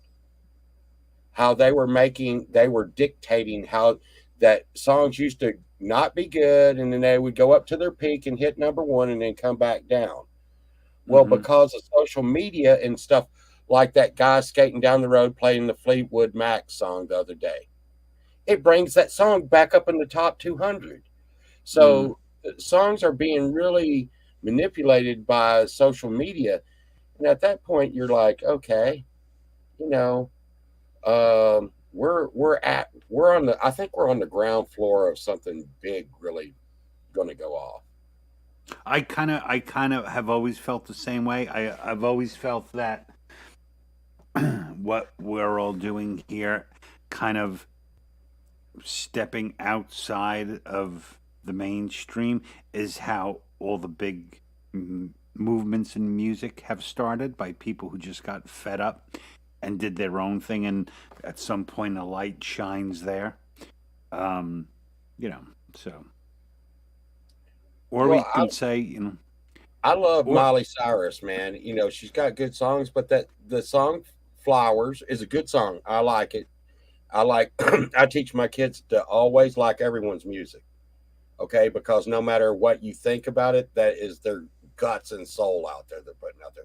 But anyways, that's been up on the high charts way too long. That's saying there's no competition. There's no new stuff coming in. When a song like that can stay up so high, so long, Yeah. it's a great song, but it says that the industry's going stale. Well, and it is. well, I mean, it's been- stale. That's why this Oliver Anthony is lighting the world on fire, because Nashville is dead and buried. Their stuff sucks, and it sucked for a long time. And he was quoted as saying, "We got away from a guy and his guitar singing a song that was truth to him, and we need to get back to that." And like, amen. Yeah. That dude is exactly right. Yeah. I'm not a country music guy, but that guy appeals to me on Well- every level. I think the problem with social media has in music, it helps a lot, but it squashes variation, because you have a whole bunch of people who and rightly so, they like one thing, and that becomes so big that it's like the biggest tree in the forest, and none of the other trees can get light underneath it. So it has a little bit of that effect that, like you said, it's there too long. There's other good music kind of thing. But that's it's like the double-edged sword that it's sometimes it's good for you and sometimes it's going to hurt. Yeah, I don't think you can do anything about Well, that. like everything, I've developed the philosophy over the last 30 years. Basically, everything is one side or the other of the same coin. Yeah. So things that are great, the other side of that is they're not great, and you have the ability to decide which side of that coin you want to be on and what you want to take from it. because the universe balances, right? Everything balances, light, dark, good, bad. It's all in balance, and you have to make the decision what you're going to take from that. Well, and I'm getting like some weird, I shouldn't say weird. I'm getting fans from around the world that I'm sure they don't understand my music at all. They don't understand what I'm saying at all. I'm sure of it. Yeah. But it's weird because it'll come, like I'll wake up in the morning and I'll have like a bunch of a few subscribers from like Japan, Right. and they'll be telling me, you know, I enjoy what you're doing, in which it goes back to like music goes across all languages. But that's one thing that, I mean, we can put out music and it's seen around the world Yeah. in minutes.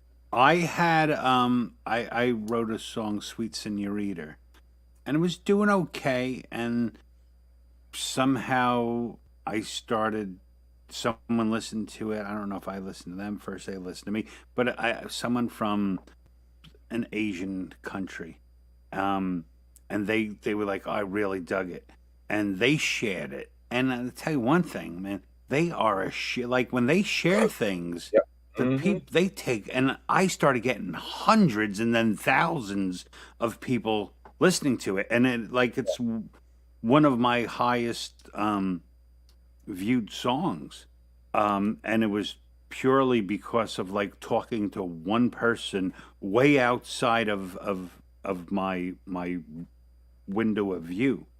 You know, so that is a really cool thing, you know, because you could just meet one person and now suddenly, you know, 100 new people are listening.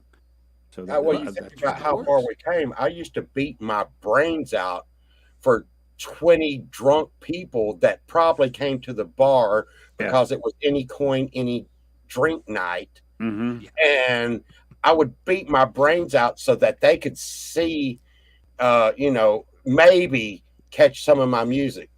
Now I'm sitting in my chair and I'm putting my music around the world. That's the difference. And the people who are checking your channel, they're engaged. They chose to be there.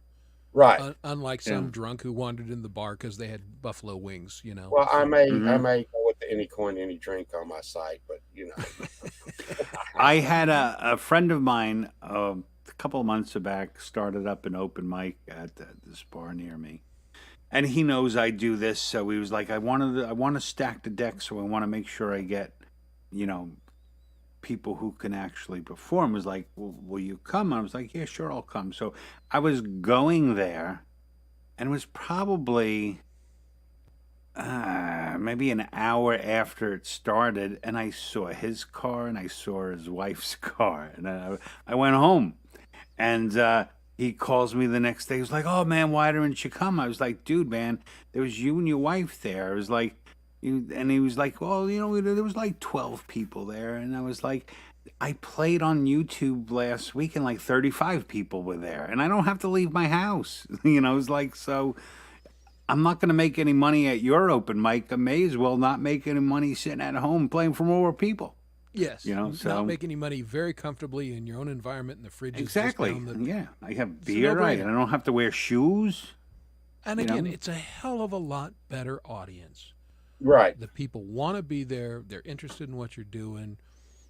I love playing on that for exactly that reason, because the people they want to be there and they're nice and they're into what you're doing. Yeah. You know, even if yeah, not their cup of tea, maybe a song that you do, but they respect the musicianship in it, and you're putting yourself out there. It's fantastic. You can't ask for more than that. You know, and I spent a good amount of time just singing songs for people in bars and stuff, like in restaurants and stuff. And you could not just start talking to people. You know, no, you got to play fucking music. Like, they don't care about you. You're a living jukebox, and I kind of I like the conversations, you know. So, like you said, you know, how cool is it? Chris and I pretty much know what everyone does. Yeah. for a We know living. what car comes to you show. drove, We know what what you do car for a they drive living, now. you You know, know. so Who your significant other is. It's fun. You know, your musical journey, all of that. mhm. Well, my old drummer said, "Hey, man, you were really getting up there and getting good, man." Of course, if you ever heard the hen and the bread story, where the hen asked everybody to help him as she's making the bread, but when the bread gets made, everybody wants a piece. But he was like, "Hey, man, you really freaking starting to get good. I think I know a bar, and this bar tops could have 30 people. We could start playing in. We could start playing bars, man." Right. I'm like, "Not on your life, not on your life." Been there, done that. Don't. No. Well, I mean, thanks. yeah, I'm going to a bar. I'm going to get drunk. And what were y'all saying earlier? The only way when you're leaving the bar or something, that's when you realize. Oh yeah, you've yeah. done- Nothing bad ever happens in the Yeah. bar. It's when you Yeah, leave. right. Yeah. When you leave the bar. Yeah. Yeah. Mm-hmm. I mean, because that And happens. you can't stay there. Yeah. So, unless you own the bar and live upstairs. Yeah. Exactly. No, that's very true. That's right. And you know, for us, the bar's in our house. We're good. You know, I nothing bad's actually gonna have happen. people that listen to my music that have shaped my music, because in the last album, I killed off the main character. And I mean, there a few of my listeners flipped out on me. It's like I really wanted to, I really was pushing for him. I really liked him and everything. So this album, So I now you- had him come back as crazy. He wasn't So dead. now He what was you just- do, so you appease everyone. You've killed them. Now your next album, make it a prequel. Well, So it now, goes even before. but there's a secret to that. There is a prequel already. People just don't know it. Kind of like Say- Star Wars. Yeah, Yeah. yeah. No, it's already one of the albums. So I guess people know it now, but it all ties back into itself. But the thing is I love this. I love the fans. I love the listeners. I don't like to call them fans because that makes me. No, they're what do not y'all fans. call They're, people they're fans? friends. Yeah. Yeah, yeah, they're they're- friends. They're they're fans. contemporaries. Your music. They're- And it's because some of them I never even talked to. Some people that have sent me emails, and they're like, "I Mhm. bought your album on, I listened to your album on Spotify," and and like I said, that guy was like, "I got high as hell and lost my mind listening to your album," and I'm like, "Wow, that's kind of crazy." And here I am telling you, Dom, every time you play that song, I can almost see my dad sitting at the table doing everything you say in that song. It's cool. But I think that's almost a dad thing from that era, isn't it? Oh, It's absolutely. 70s dad, yeah. It's Yeah. 100% 70s dad. They were all the same. Where he had a hellacious day, but he just came home and sat down, ate his dinner, and said everything's fine. Yep. Mhm. My wife's still like, "How was work today?" "Yeah, it was right." That's the most she'll ever get. "It was right." I'm like, I spent all day there. I want to talk about it. Right, That's right. what. No, it's that's- a trap. That's the funny correct. thing, though. Like, my wife is a teacher, and I don't know what it is about teachers. They love to talk about work. Oh, yeah. It's a no, trap. That's When what, they ask you Yeah. how your day is, that in wife talk, that means I want to tell you how my day was, and you run. No, My wife and I've been together so long. We just cut that crap out. She just tells me what she needs to tell me, and Yeah. yeah. She's not gonna. She doesn't prequel or any of that stuff. And she got in the car Mhm. and she goes, "I'm grumpy." Okay, tell me all about it, and she did. well, Like, sometimes I can- those opposite ones. Like whatever she says, that's like when she says she doesn't care what we eat. That means she cares what we want. Yeah. what we're Yeah. 100%. I don't care when you take the trash out, means maybe you should take the You better trash go out. do it now. Yeah. Well, I have one simple philosophy in my life. If my wife does say something, I'm gonna do it immediately because she doesn't ask for much. She lets me pretty much do anything I want. So if I know she needs something, I'm not gonna. I try to be the husband who she doesn't have to say. I just have to know. Just You do know, it. just make sure it gets done, kind of thing. Sometimes Sometimes lately, I've been a little bad of late. I wonder why. Well, every time I buy a new guitar, I'm sure to always buy her. Sunshine never buys herself anything. That's the crazy thing. Mhm.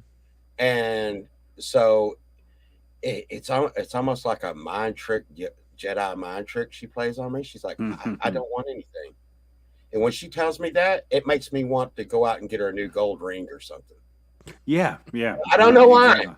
Yeah. It's your powers have you have no powers here or something, but it works.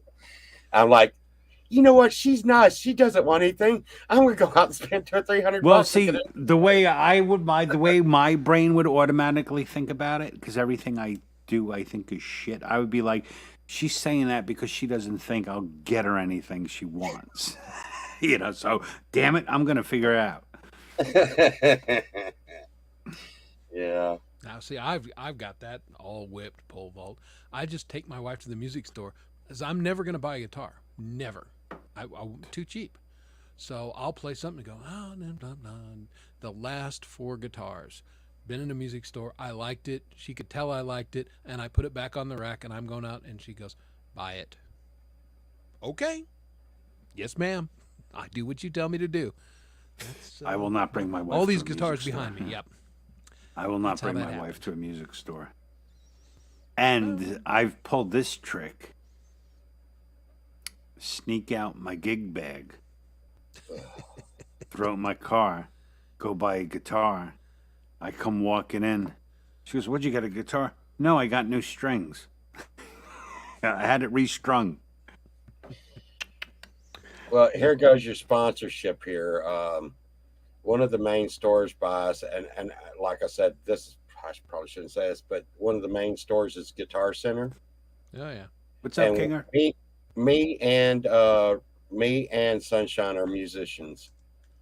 And I'm gonna tell you right now, when we go in there, we are the most educated on those instruments on their walls in the store at the time. Oh, yeah. No, that store sucks. They said dude. like 50% off strings on selected strings. I asked them which strings. They actually said, I don't know and I don't care, and we'll have to ring them all up individually. Just go grab you a handful of strings and we'll tell you which ones are on sale. I was like, are you kidding me right now? No, they're not. Yeah, and I mean, and and Sunshine plays the flute. I don't know if you've ever tried to get a band instrument like new pads on the flute. That is insane. Good evening. I know it's That's late. our- I was going to say that. I was going to say that. We have to end soon. Yeah. Yeah, I try not to go to Guitar Center because it's like going to Home Depot. Like, you think the old lady knows anything about any of the... Do you think any of the people know anything about the products they're selling? They do not. That is the same. Like it used to be, you went into a guitar shop and there was... You could tell the dude. I want to go to a guitar shop. When you walk in, I'm like, oh yeah, this guy does nothing but guitars. You trust him. You go into them now, and like, yeah, nobody knows crap. No. So And I don't like Home those Depot kind of didn't places. used to be that way. I always used to go there for plumbing because they'd hire old plumbers, and these guys knew their stuff. But yeah, that's 10 years ago, 20 years ago. Yeah. It's just not that way anymore. So yeah. 100%. So there goes your Guitar Center sponsorship. Oh darn. I would, Hugh. Does yeah? Do you give me airfare? Yeah. Oh, you would be Hughes my shop, I'm number sure, is one awesome. tech. You would be Well, my and that's number why one I can't tech. pull Hugh. your trick because my wife knows I've teched my own guitars for our entire marriage. So, oh, I got new strings on. She go, bullshit. Let's see it. Right. She wouldn't fall for that one. No, it's not like I bought too many. I bought a few things, but I've told her like there's a over a certain amount, it has to be discussion. Oh, kind of thing, Then we have Well, that's when we have a fine. certain amount. We don't need to talk to each other about it. I You bought my want it, you Chinese get it. guitar without telling her, and Yeah, spent the mhm, yeah. $19. Like when I was going to buy a new computer for just for recording music. Yeah, that I was. Hey, hon. But not like she would say no. But I mean, it's both gotta of our talk money. about It it. would be wrong just to Yeah. buy what I want without her knowing. So, No, can't do that. but I did buy it, no interest for a year, and paid it off in a year. So, So that's just smart. Other people's money, man. oh yeah, When I yeah. up- When I upgrade my Mac, when those Fruit Loops actually come out with their latest and greatest Macs have tiny friggin' 24-inch screens. It's like, Yeah. I'm on a 27. I'm going to go back to a 24? No. Mhm. When you bring out the 27, then I'll buy a new Mac from you. But until then, screw off. Well, Yeah, man, you it know makes what no I do for a difference. living, right, Dom? Yeah. Well, I mean, I heard you the other night saying that you wanted to like hook up and play games. Right. I was like, surely Pole Dom vault knows. I mean, hook you I up. don't know if I. No, I would say I want to do. My kid would probably get a kick out Right. of it. That's what I do for a living. Right. Mm-hmm. And I was like, I, El Gato thing, and you're done. yeah. But I'll let you know when we're gonna do it. Domo arigato. El gato. if Well, I had to pay that's- for these computers, I'd be. That's I'd- what. That's another good thing about. I can't tell you how many times just in a conversation someone's like, "Oh wait, I know that." Like, I was talking to someone. I was talking to Michael, and his Maria was around, and she heard me talking and interrupted the conversation. And before the end of the conversation, she gave me a number to call a a massage therapist, and they did like a phone session with me when my neck was like really bad, and big help. So you meet all kinds of people who can do all kinds of different things, and everybody just kind of, Sure. it stops becoming music after a while, and it's just more people. It's like the friends you don't get to have anymore, because when you become a dad, most dads, once you have a family, your friends just drop off the face of the earth. Either they drop off or you drop them off, because there's really no time. There's really Yep. no time to be hanging out with people. I got friends, but they're so pushy, man. Yeah. They're like, hey, I'm moving next week. Oh, Oh, Good luck. yeah. leave your name and number at the beep. Yeah, they. Oh, that Well, hasn't see worked. that's one of the good things about being me. Like, if I had a Yeah. friend who called and say that, it was like, "Are you kidding me? I'm not gonna come help you. I'm gonna work all day then and come help you because you're too cheap to pay someone to move. Hire a moving truck like a normal person." So I just tell them what it is. It's like, well, you're buying me a steak dinner and you're buying me whiskey, and you'll be a lot cheaper hiring 2 men in a truck than hiring me. Because Yeah. that's how Mhm. that's my cost, bro. yeah, But even something like, hey, we're having a party next Thursday, and I've like planned to be on a show for 2 weeks that Thursday. They're like, dude, just drop what you're doing and come on up. And when you do come, it's bring your own meat or your this or that or whatever, and you're just like, or you're bringing the potato salad and yeah. whatever it is. Wait, and they're actually telling this to you? Yes, Oh, see, that is everybody. not They a. tell it to everybody that comes to the party. You need Right. Like you you need bring better the friends potato like salad, you us. bring the dessert, you bring it. Well, everybody's bringing What's up, something. Devo? It's kind of a scheduled thing, and my Yeah. life just does not fit a schedule.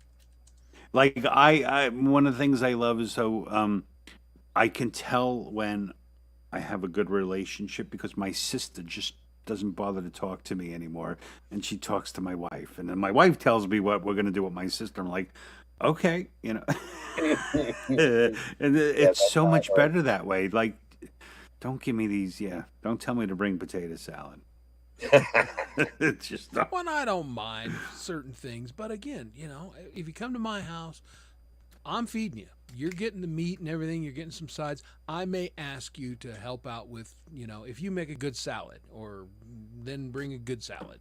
If you make something that's really good, okay, you bring that. That's great. But how am I getting home, Chris?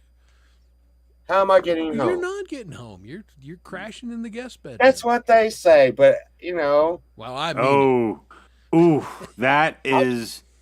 yeah, Oh no, because I can't drive drunk. house. I'm not going to drive drunk. no. But at the same time, like I said, Sunshine's going to punch me in the face tomorrow. But me and Sunshine's not going to get frisky at Chris's house. Okay, so that means that's not going to happen that day. After we've been drinking, which is usually when we want to do said things. Yeah, So, hey, Uber's a thing. So Yeah, there's always I there is know. all over the place. yeah, I would yeah. much. I've gotten In my car's arguments there. with like people. Yeah, then you go back the next morning and get it. But I've I've done that. actually gotten into somewhat arguments with people. I'll stay over the house. No, we'll just stay in a hotel. No, I insist you stay at the house. I'm like, man, I don't want to stay at your house. I don't want to get up in the middle of the night and I'm gonna go to a hotel. I'd rather go to a hotel. Nothing Well, against I'm with you on that. I mean, I appreciate if the I offer, can't wake but- up in my own bed, then I at least want to wake up in a bed I pay for. Not Right. a bed someone's giving me where I have no rights. I want to go to the refrigerator in my underwear. Exactly. underwear. Exactly. I'm just gonna wander around your house butt naked, drunk. And, hopefully I don't piss in the kitchen thinking it's the bathroom. Almost did that. Yeah, that can It was a happen. closet. It wasn't a kitchen. It was a closet at my sister's house. I'm not saying anything about that. Indeed. Well, cool of you to join us tonight, Pole Vault. You're Yeah, a great always. dude, man. And It's always Hey, love great. JDO. having you on. It's always Hey, true. we must be going late because Yeah, because people are coming. Yeah, yeah, we're getting a JDL's new up, yeah, country. A new country's coming in. That's right. The UK We got has woken up. Slovenia, UK. Yeah, They're all drinking checking coffee in now. going, We're like, "What, these idiots are up? "Oh." What are they doing?" Exactly. It's really late, and Jade pops in. Yeah, exactly. Oh my God! It's like it's the other side of the world, and they're here. The birds. We have to see if we want to. Maybe I'll do a show next week. Maybe do something. I don't know. We'll see. Because I know you can, but Yeah. I will We'll be figure it out. Occupado next Thursday, but Mhm. get a buddy to come on or whatever. my buddy can come. You're Well, my buddy. How many get- buddies can you have? There's Yeah, other people. Yeah, a and couple you- buddies maybe. I don't know. A few. That's start really late and have JDL come on. There you go. Yeah, have start really late and Yeah. have our UK friends join you on the panel. Like How about the that? Ron World. Ron had a good thing because he could actually exist in different time zones. Yeah, he was in the right place to do that. Yeah. We can't. Yeah. Tough for us. Yeah. Yeah. Like how often do we see Naya? Almost never. The tail end of when we're up Yeah, really yeah, stinking yeah. late. Yeah. We have basically like a 2-hour window when you wake up That's or when you go to possible to bed that overlap, we can yeah. run in. Our paths can cross. Yep. Which damn time zones Right. sucks. All right, folks. We are gonna wrap this little dingy do up. I Thanks do for believe. everyone coming tonight. Yeah. We enjoyed hanging out with you and hanging in the chat, and hopefully you enjoyed us talking about sleeping in other people's houses, Sleeping in and other guitars people's and, houses, our music first and- cars, guitars. We All of covered a that lot good of stuff. topics this evening. Yep. It's pretty good. Well, think of something, a new great topic for us all to talk about next week. Indeed. Well, I it's been actually. fun, guys. It's been real fun. Oh, you're welcome Yeah, thanks for anytime, and coming, thank man. you for coming. We do you. appreciate it. And we were gonna play some of your music and Sunshines, but then we just started talking so much. Yeah. I forgot. Yeah, we got They know where it's didn't at. actually do it. They know where it's at. Hey, next time. Yeah, Yeah. go. Seriously, if you're not hanging out on Pole Vault's channel, get over there and check it out. They do some awesome stuff there. And Absolutely. they're like no other. And some of his shorts, when you're going after the bee. Oh, wait until you see tomorrow mornings. You're really I tomorrow was morning cracking is up. tomorrow. Hey, and I'm doing this around in the middle of downtown Dallas, around a bunch of like homeless drunk people sitting on a curb. I run up to a fly and go, fly like an eagle, fly, fly, fly, while I'm filming a fly. And there's just people looking at me like that dude is insane. Yeah, see, I haven't started creating video just for a short. I've just been using, well, no, the foot stomping one. I mean, but that was just me going like that. But I've been That was just great. going. I was just, I love I was smoking outside and I was looking at this crack and I was like, there we go. Inspiration is where you find it, right, folks? Yeah. What's up, Steve? Aloha. Aloha to you. Aloha. Steve. Yes, we need a plumber. I'm the plumber. I come to fix the sink. In your life, you will need a plumber. And Yeah. that's why Get they a good cost plumber. what they cost. Because you need a good plumber. Yeah, don't haggle a plumber. Nope. Just whatever they Pay what they just- ask. You can't do it yourself. Just pay them. Nope. Mm-hmm. Electricians too. Oh, especially electricians. There are certain plumbing things I'll take on. The electricity, no, nope.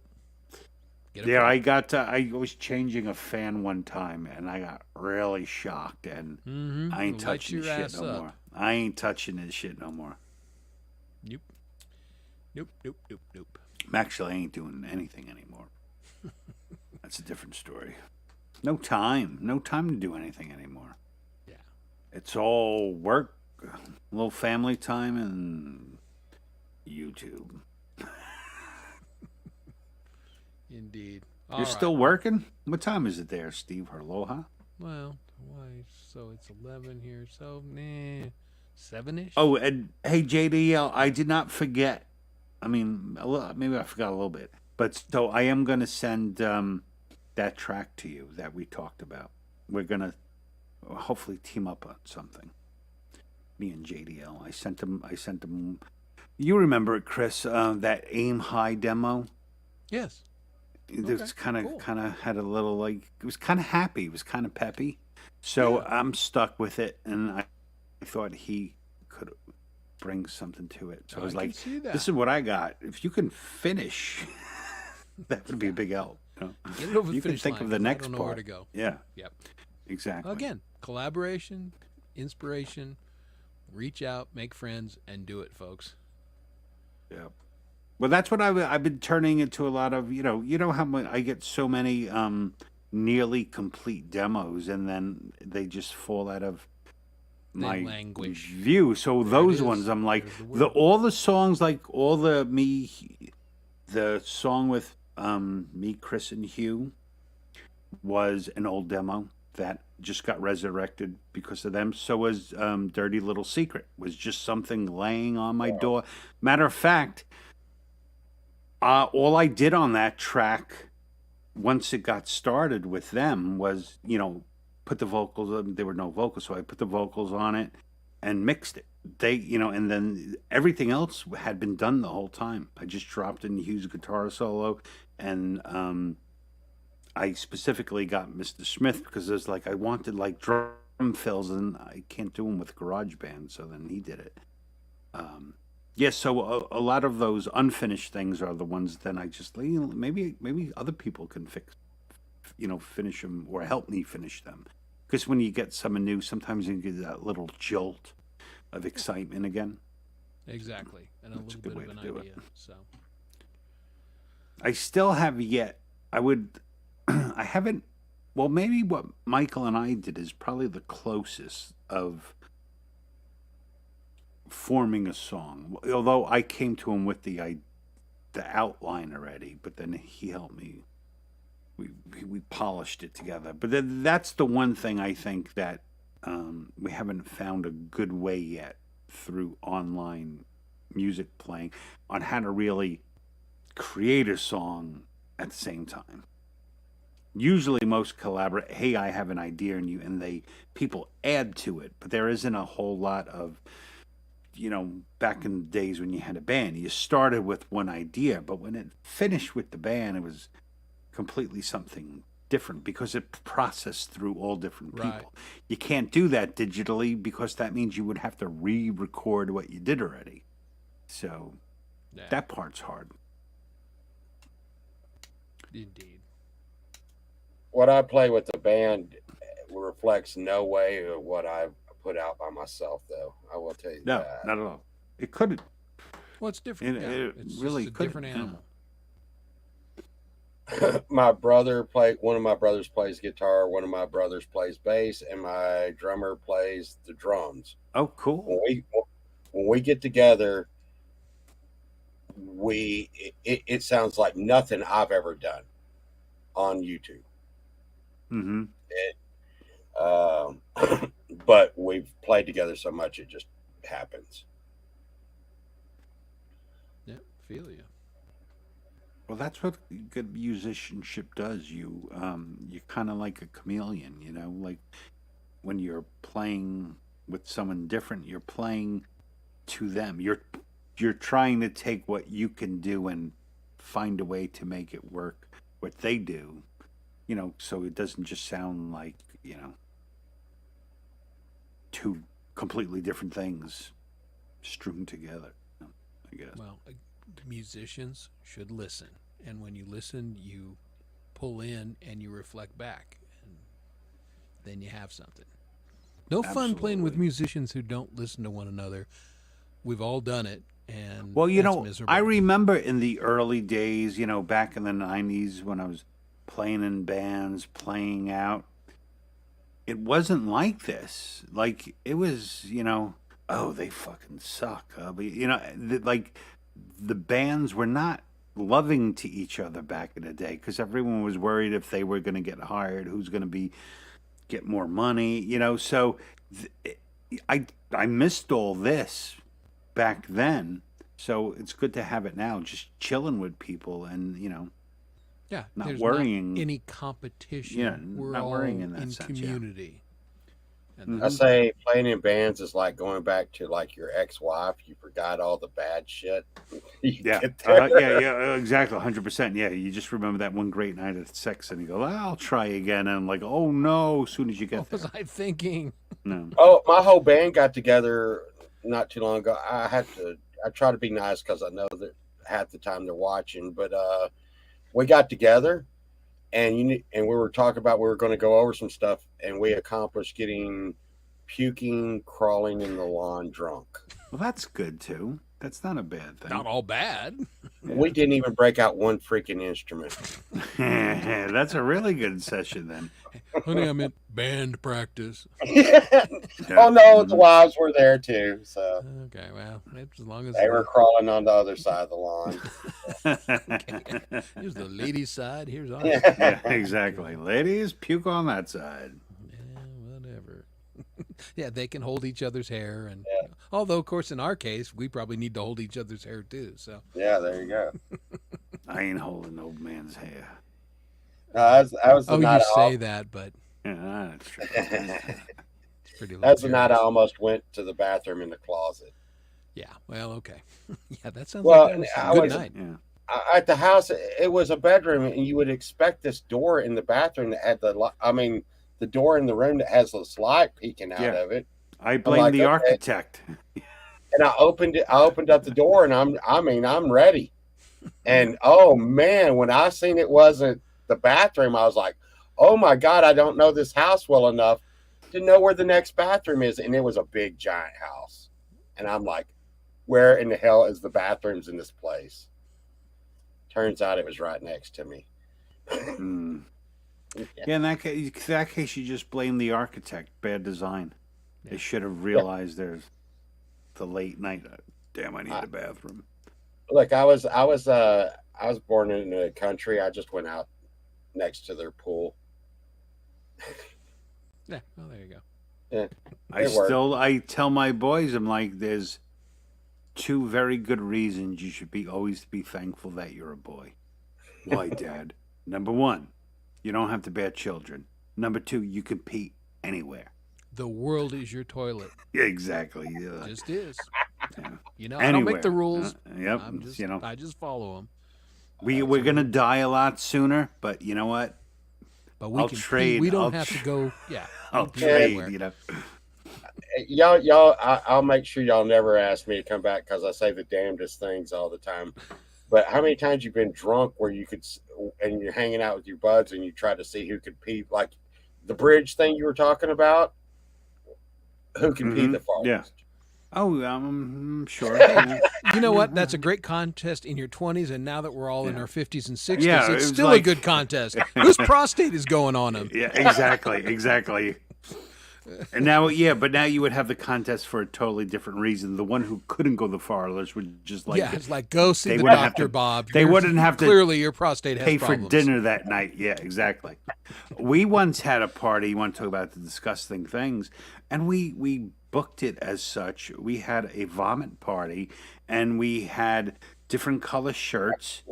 And everyone, you had to pay so much, and we had so much crappy, foamy beer, and we had 2 trash pails set up, and the team that puked the most got the most amount of puke in their Holy smoke. pail won.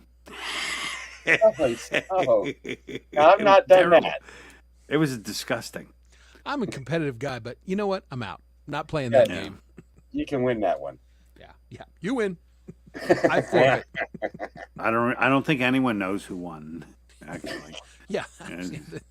it was and we probably move the pails further away from the area we were all hanging. Would have been smart. It was the 80s. Like I said, it was a different time. You had to Oh, make yeah. your own Different fun. Oh, You had yeah. to make your own fun. That's the way I explain everything stupid I did back then. There was no internet. Yeah. Uh-huh.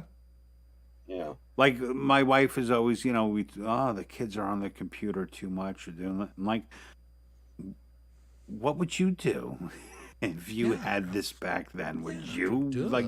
I would have done half the idiotic things I Exactly. did because there was nothing to Drinking do. by the river and doing stupid shit. We'd just be on our Nintendo. Yeah. So Yeah. Not all bad. yeah, it's not all bad. I wouldn't want my kids doing the things I did. I'll tell you that much. God, No. no. No. No, I'm fortunate And when they to come still be even close, I get mad. Yeah. Mm. Yep. Indeed. I don't have too much to worry about. They're very young. Although my youngest has my temper flares off, man. When he goes at 8 years old, I'm like, "Yo, dude," and my wife just looks at me. You know where he gets that That's from, gonna don't be- you? Oh, when he hits puberty, that's going to be delightful. Yeah. I kind of get scared sometimes because I've known my son all his life, and I know some of the things he's done. And he was in the military. And no, he's not. He is in the military, and he was in a hot spot. And though and being a dad, you want to think he's doing the right thing and he's been trained right, but you're still like remembering that time that he, zipped himself up in his zipper and stuff, and you're like, oh Yeah. no, Mhm. oh God, just hold it together, man. Yeah. And he did, but Yeah. Thank goodness. Yep. Oh, I hear ya. Some of the most fun things I ever did in my life, I did in the military. It was, I had a ball. I mean, it was rough, but I mean, it was as long as you have a good mindset for it, you can still have a lot of fun with it. Went all over the country. We used to pool our money together. All right, we got this much money. Let's get 3 train tickets as far as it will go, and then we'll figure the rest out. And that's what we did like almost every weekend. We just train in someplace, Yep. another part of Germany. We couldn't speak the language, and we'd have a party and a half and somehow find our way back. I remember one of the worst times we went to Paris. And we got separated. Like they had all these tours, right? They had like military tours. You get there cheaper. So we were like, oh yeah, we're going on the tour to Paris where you get bussed over or a ferry. No, London was a ferry. And as soon as we got there, we took off. and started doing our own thing, and we did our own thing pretty well. And at one point, we're like, oh crap, we were supposed to be back to meet the group like an hour ago. And I don't know if you know what happens when you're late in the army. It's called something different. So we actually had to go to the U.S. Embassy in Paris Whoa. and say we got, we were separated. I mean, because, we're in Germany and now we're in France, and we got separated from our group. And, so, when we had to make arrangements, and I got busted for that. Wow, that's really, really bad. Yeah. Yeah, that was, we did a bunch of times, yeah. Well, Jeremy's not big on that. No, yeah, they frown upon. It's called failure to appear or whatever it's called. It's AWOL. a big deal. Yeah, AWOL. Kind of a big deal. Kind of a big deal in the military. You're a little Mm-hmm. late. The boss is not happy about it. When your boss is Uncle Sam, Yeah. they really ain't happy. And then here's another. So I was at a concert, and I remember it because the whole night was freaky. But there was like this woman really rubbing up on me good. I was enjoying the show, right? So about a month later, no, not even. So a couple, when we go home, like I can't find my ID card, my military ID card. I'm like, where the hell did I put it? So I went to go get a new one.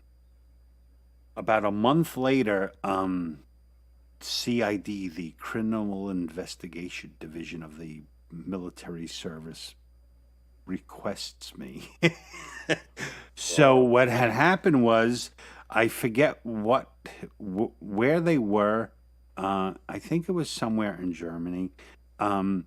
There was like this investigation on a terrorist ring, and they raided the place, and guess what they found? Your ID. My fucking ID card. So they're questioning me like I am selling. And I'm like, no, dude, I was drunk in a nightclub and some girl was giving me a hand job. I swear it's the truth. I was like,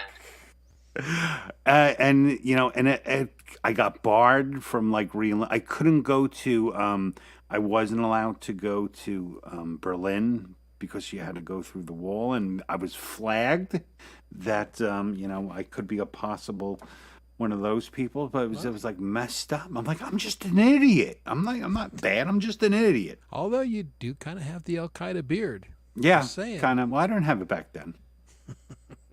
And it's changed more that.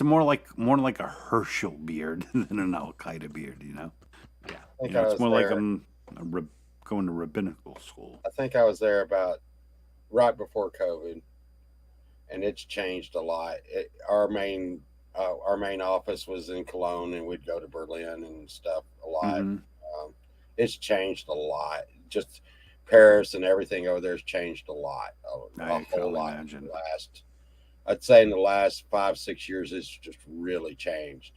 Mm. Like checkpoint, and it's kind of like history's just melting away over there. Right. Mm-hmm. So it's a little different. But, Yeah, like I remember, like we were partying in the woods, lost one time, and we came out of the woods at a checkpoint into France. I'm like, all right, let's go. no, that's so bad. So bad. Oh, it was so much fun though. It was like, I was 17. No, I was 18. It was like, what a Holy time to smoke. just be cut loose. Holy smoke. That's bad. So it was good. And I have no problems with it. But you came out unscathed. Well, that's it. you can't see the scars. They are there. No, it was good. It was good. Yeah. One thing I will say I do distinctly remember about Paris was they really don't back. So I was there in 80, I think like 86, maybe 87. They really, I could tell they did not like me there. Like No, I they don't like definitely- anybody there. They so. don't. Yeah, they don't. They don't approve. Like I could hear like people in stores talking in English, Right. and then I would go in, and now they would only speak French. Like like even to me, like they wouldn't help me. Like it was so bad because we had no money because we spent all the money to get there. We weren't. How do we eat? That's why we wound up having to go to the USA. When we did that going to Spain, it was a lot different. They partied like people giving us. We were like lived on the beach for like 4 days, and people were giving us like jugs of wine and bread. For some That- reason, that- no matter where I go in the world, they immediately go Texas. Mm. Wow, That- really? that- no, it's really weird. They don't go American. They go Mm. Texas. You hear from Texas. I guess it's my accent, but it's always Maybe. it works for me. Sure. It works for me wherever I go because apparently they think we're shooting guns and riding horses here. So And you're not. You're not. I knew it. Yeah, the New Yorker, like, being a That's what I Colorado thought, too. native, when I was growing up, I got asked 2 questions. Did I know John Denver, and did I live on a ranch? And like, no, Denver's a big metropolitan city, dipshits. But, and the other guy in Boston was like, oh, Denver, yeah, that's really close to Las Vegas, right? And I'm like, oh, buy a fucking map.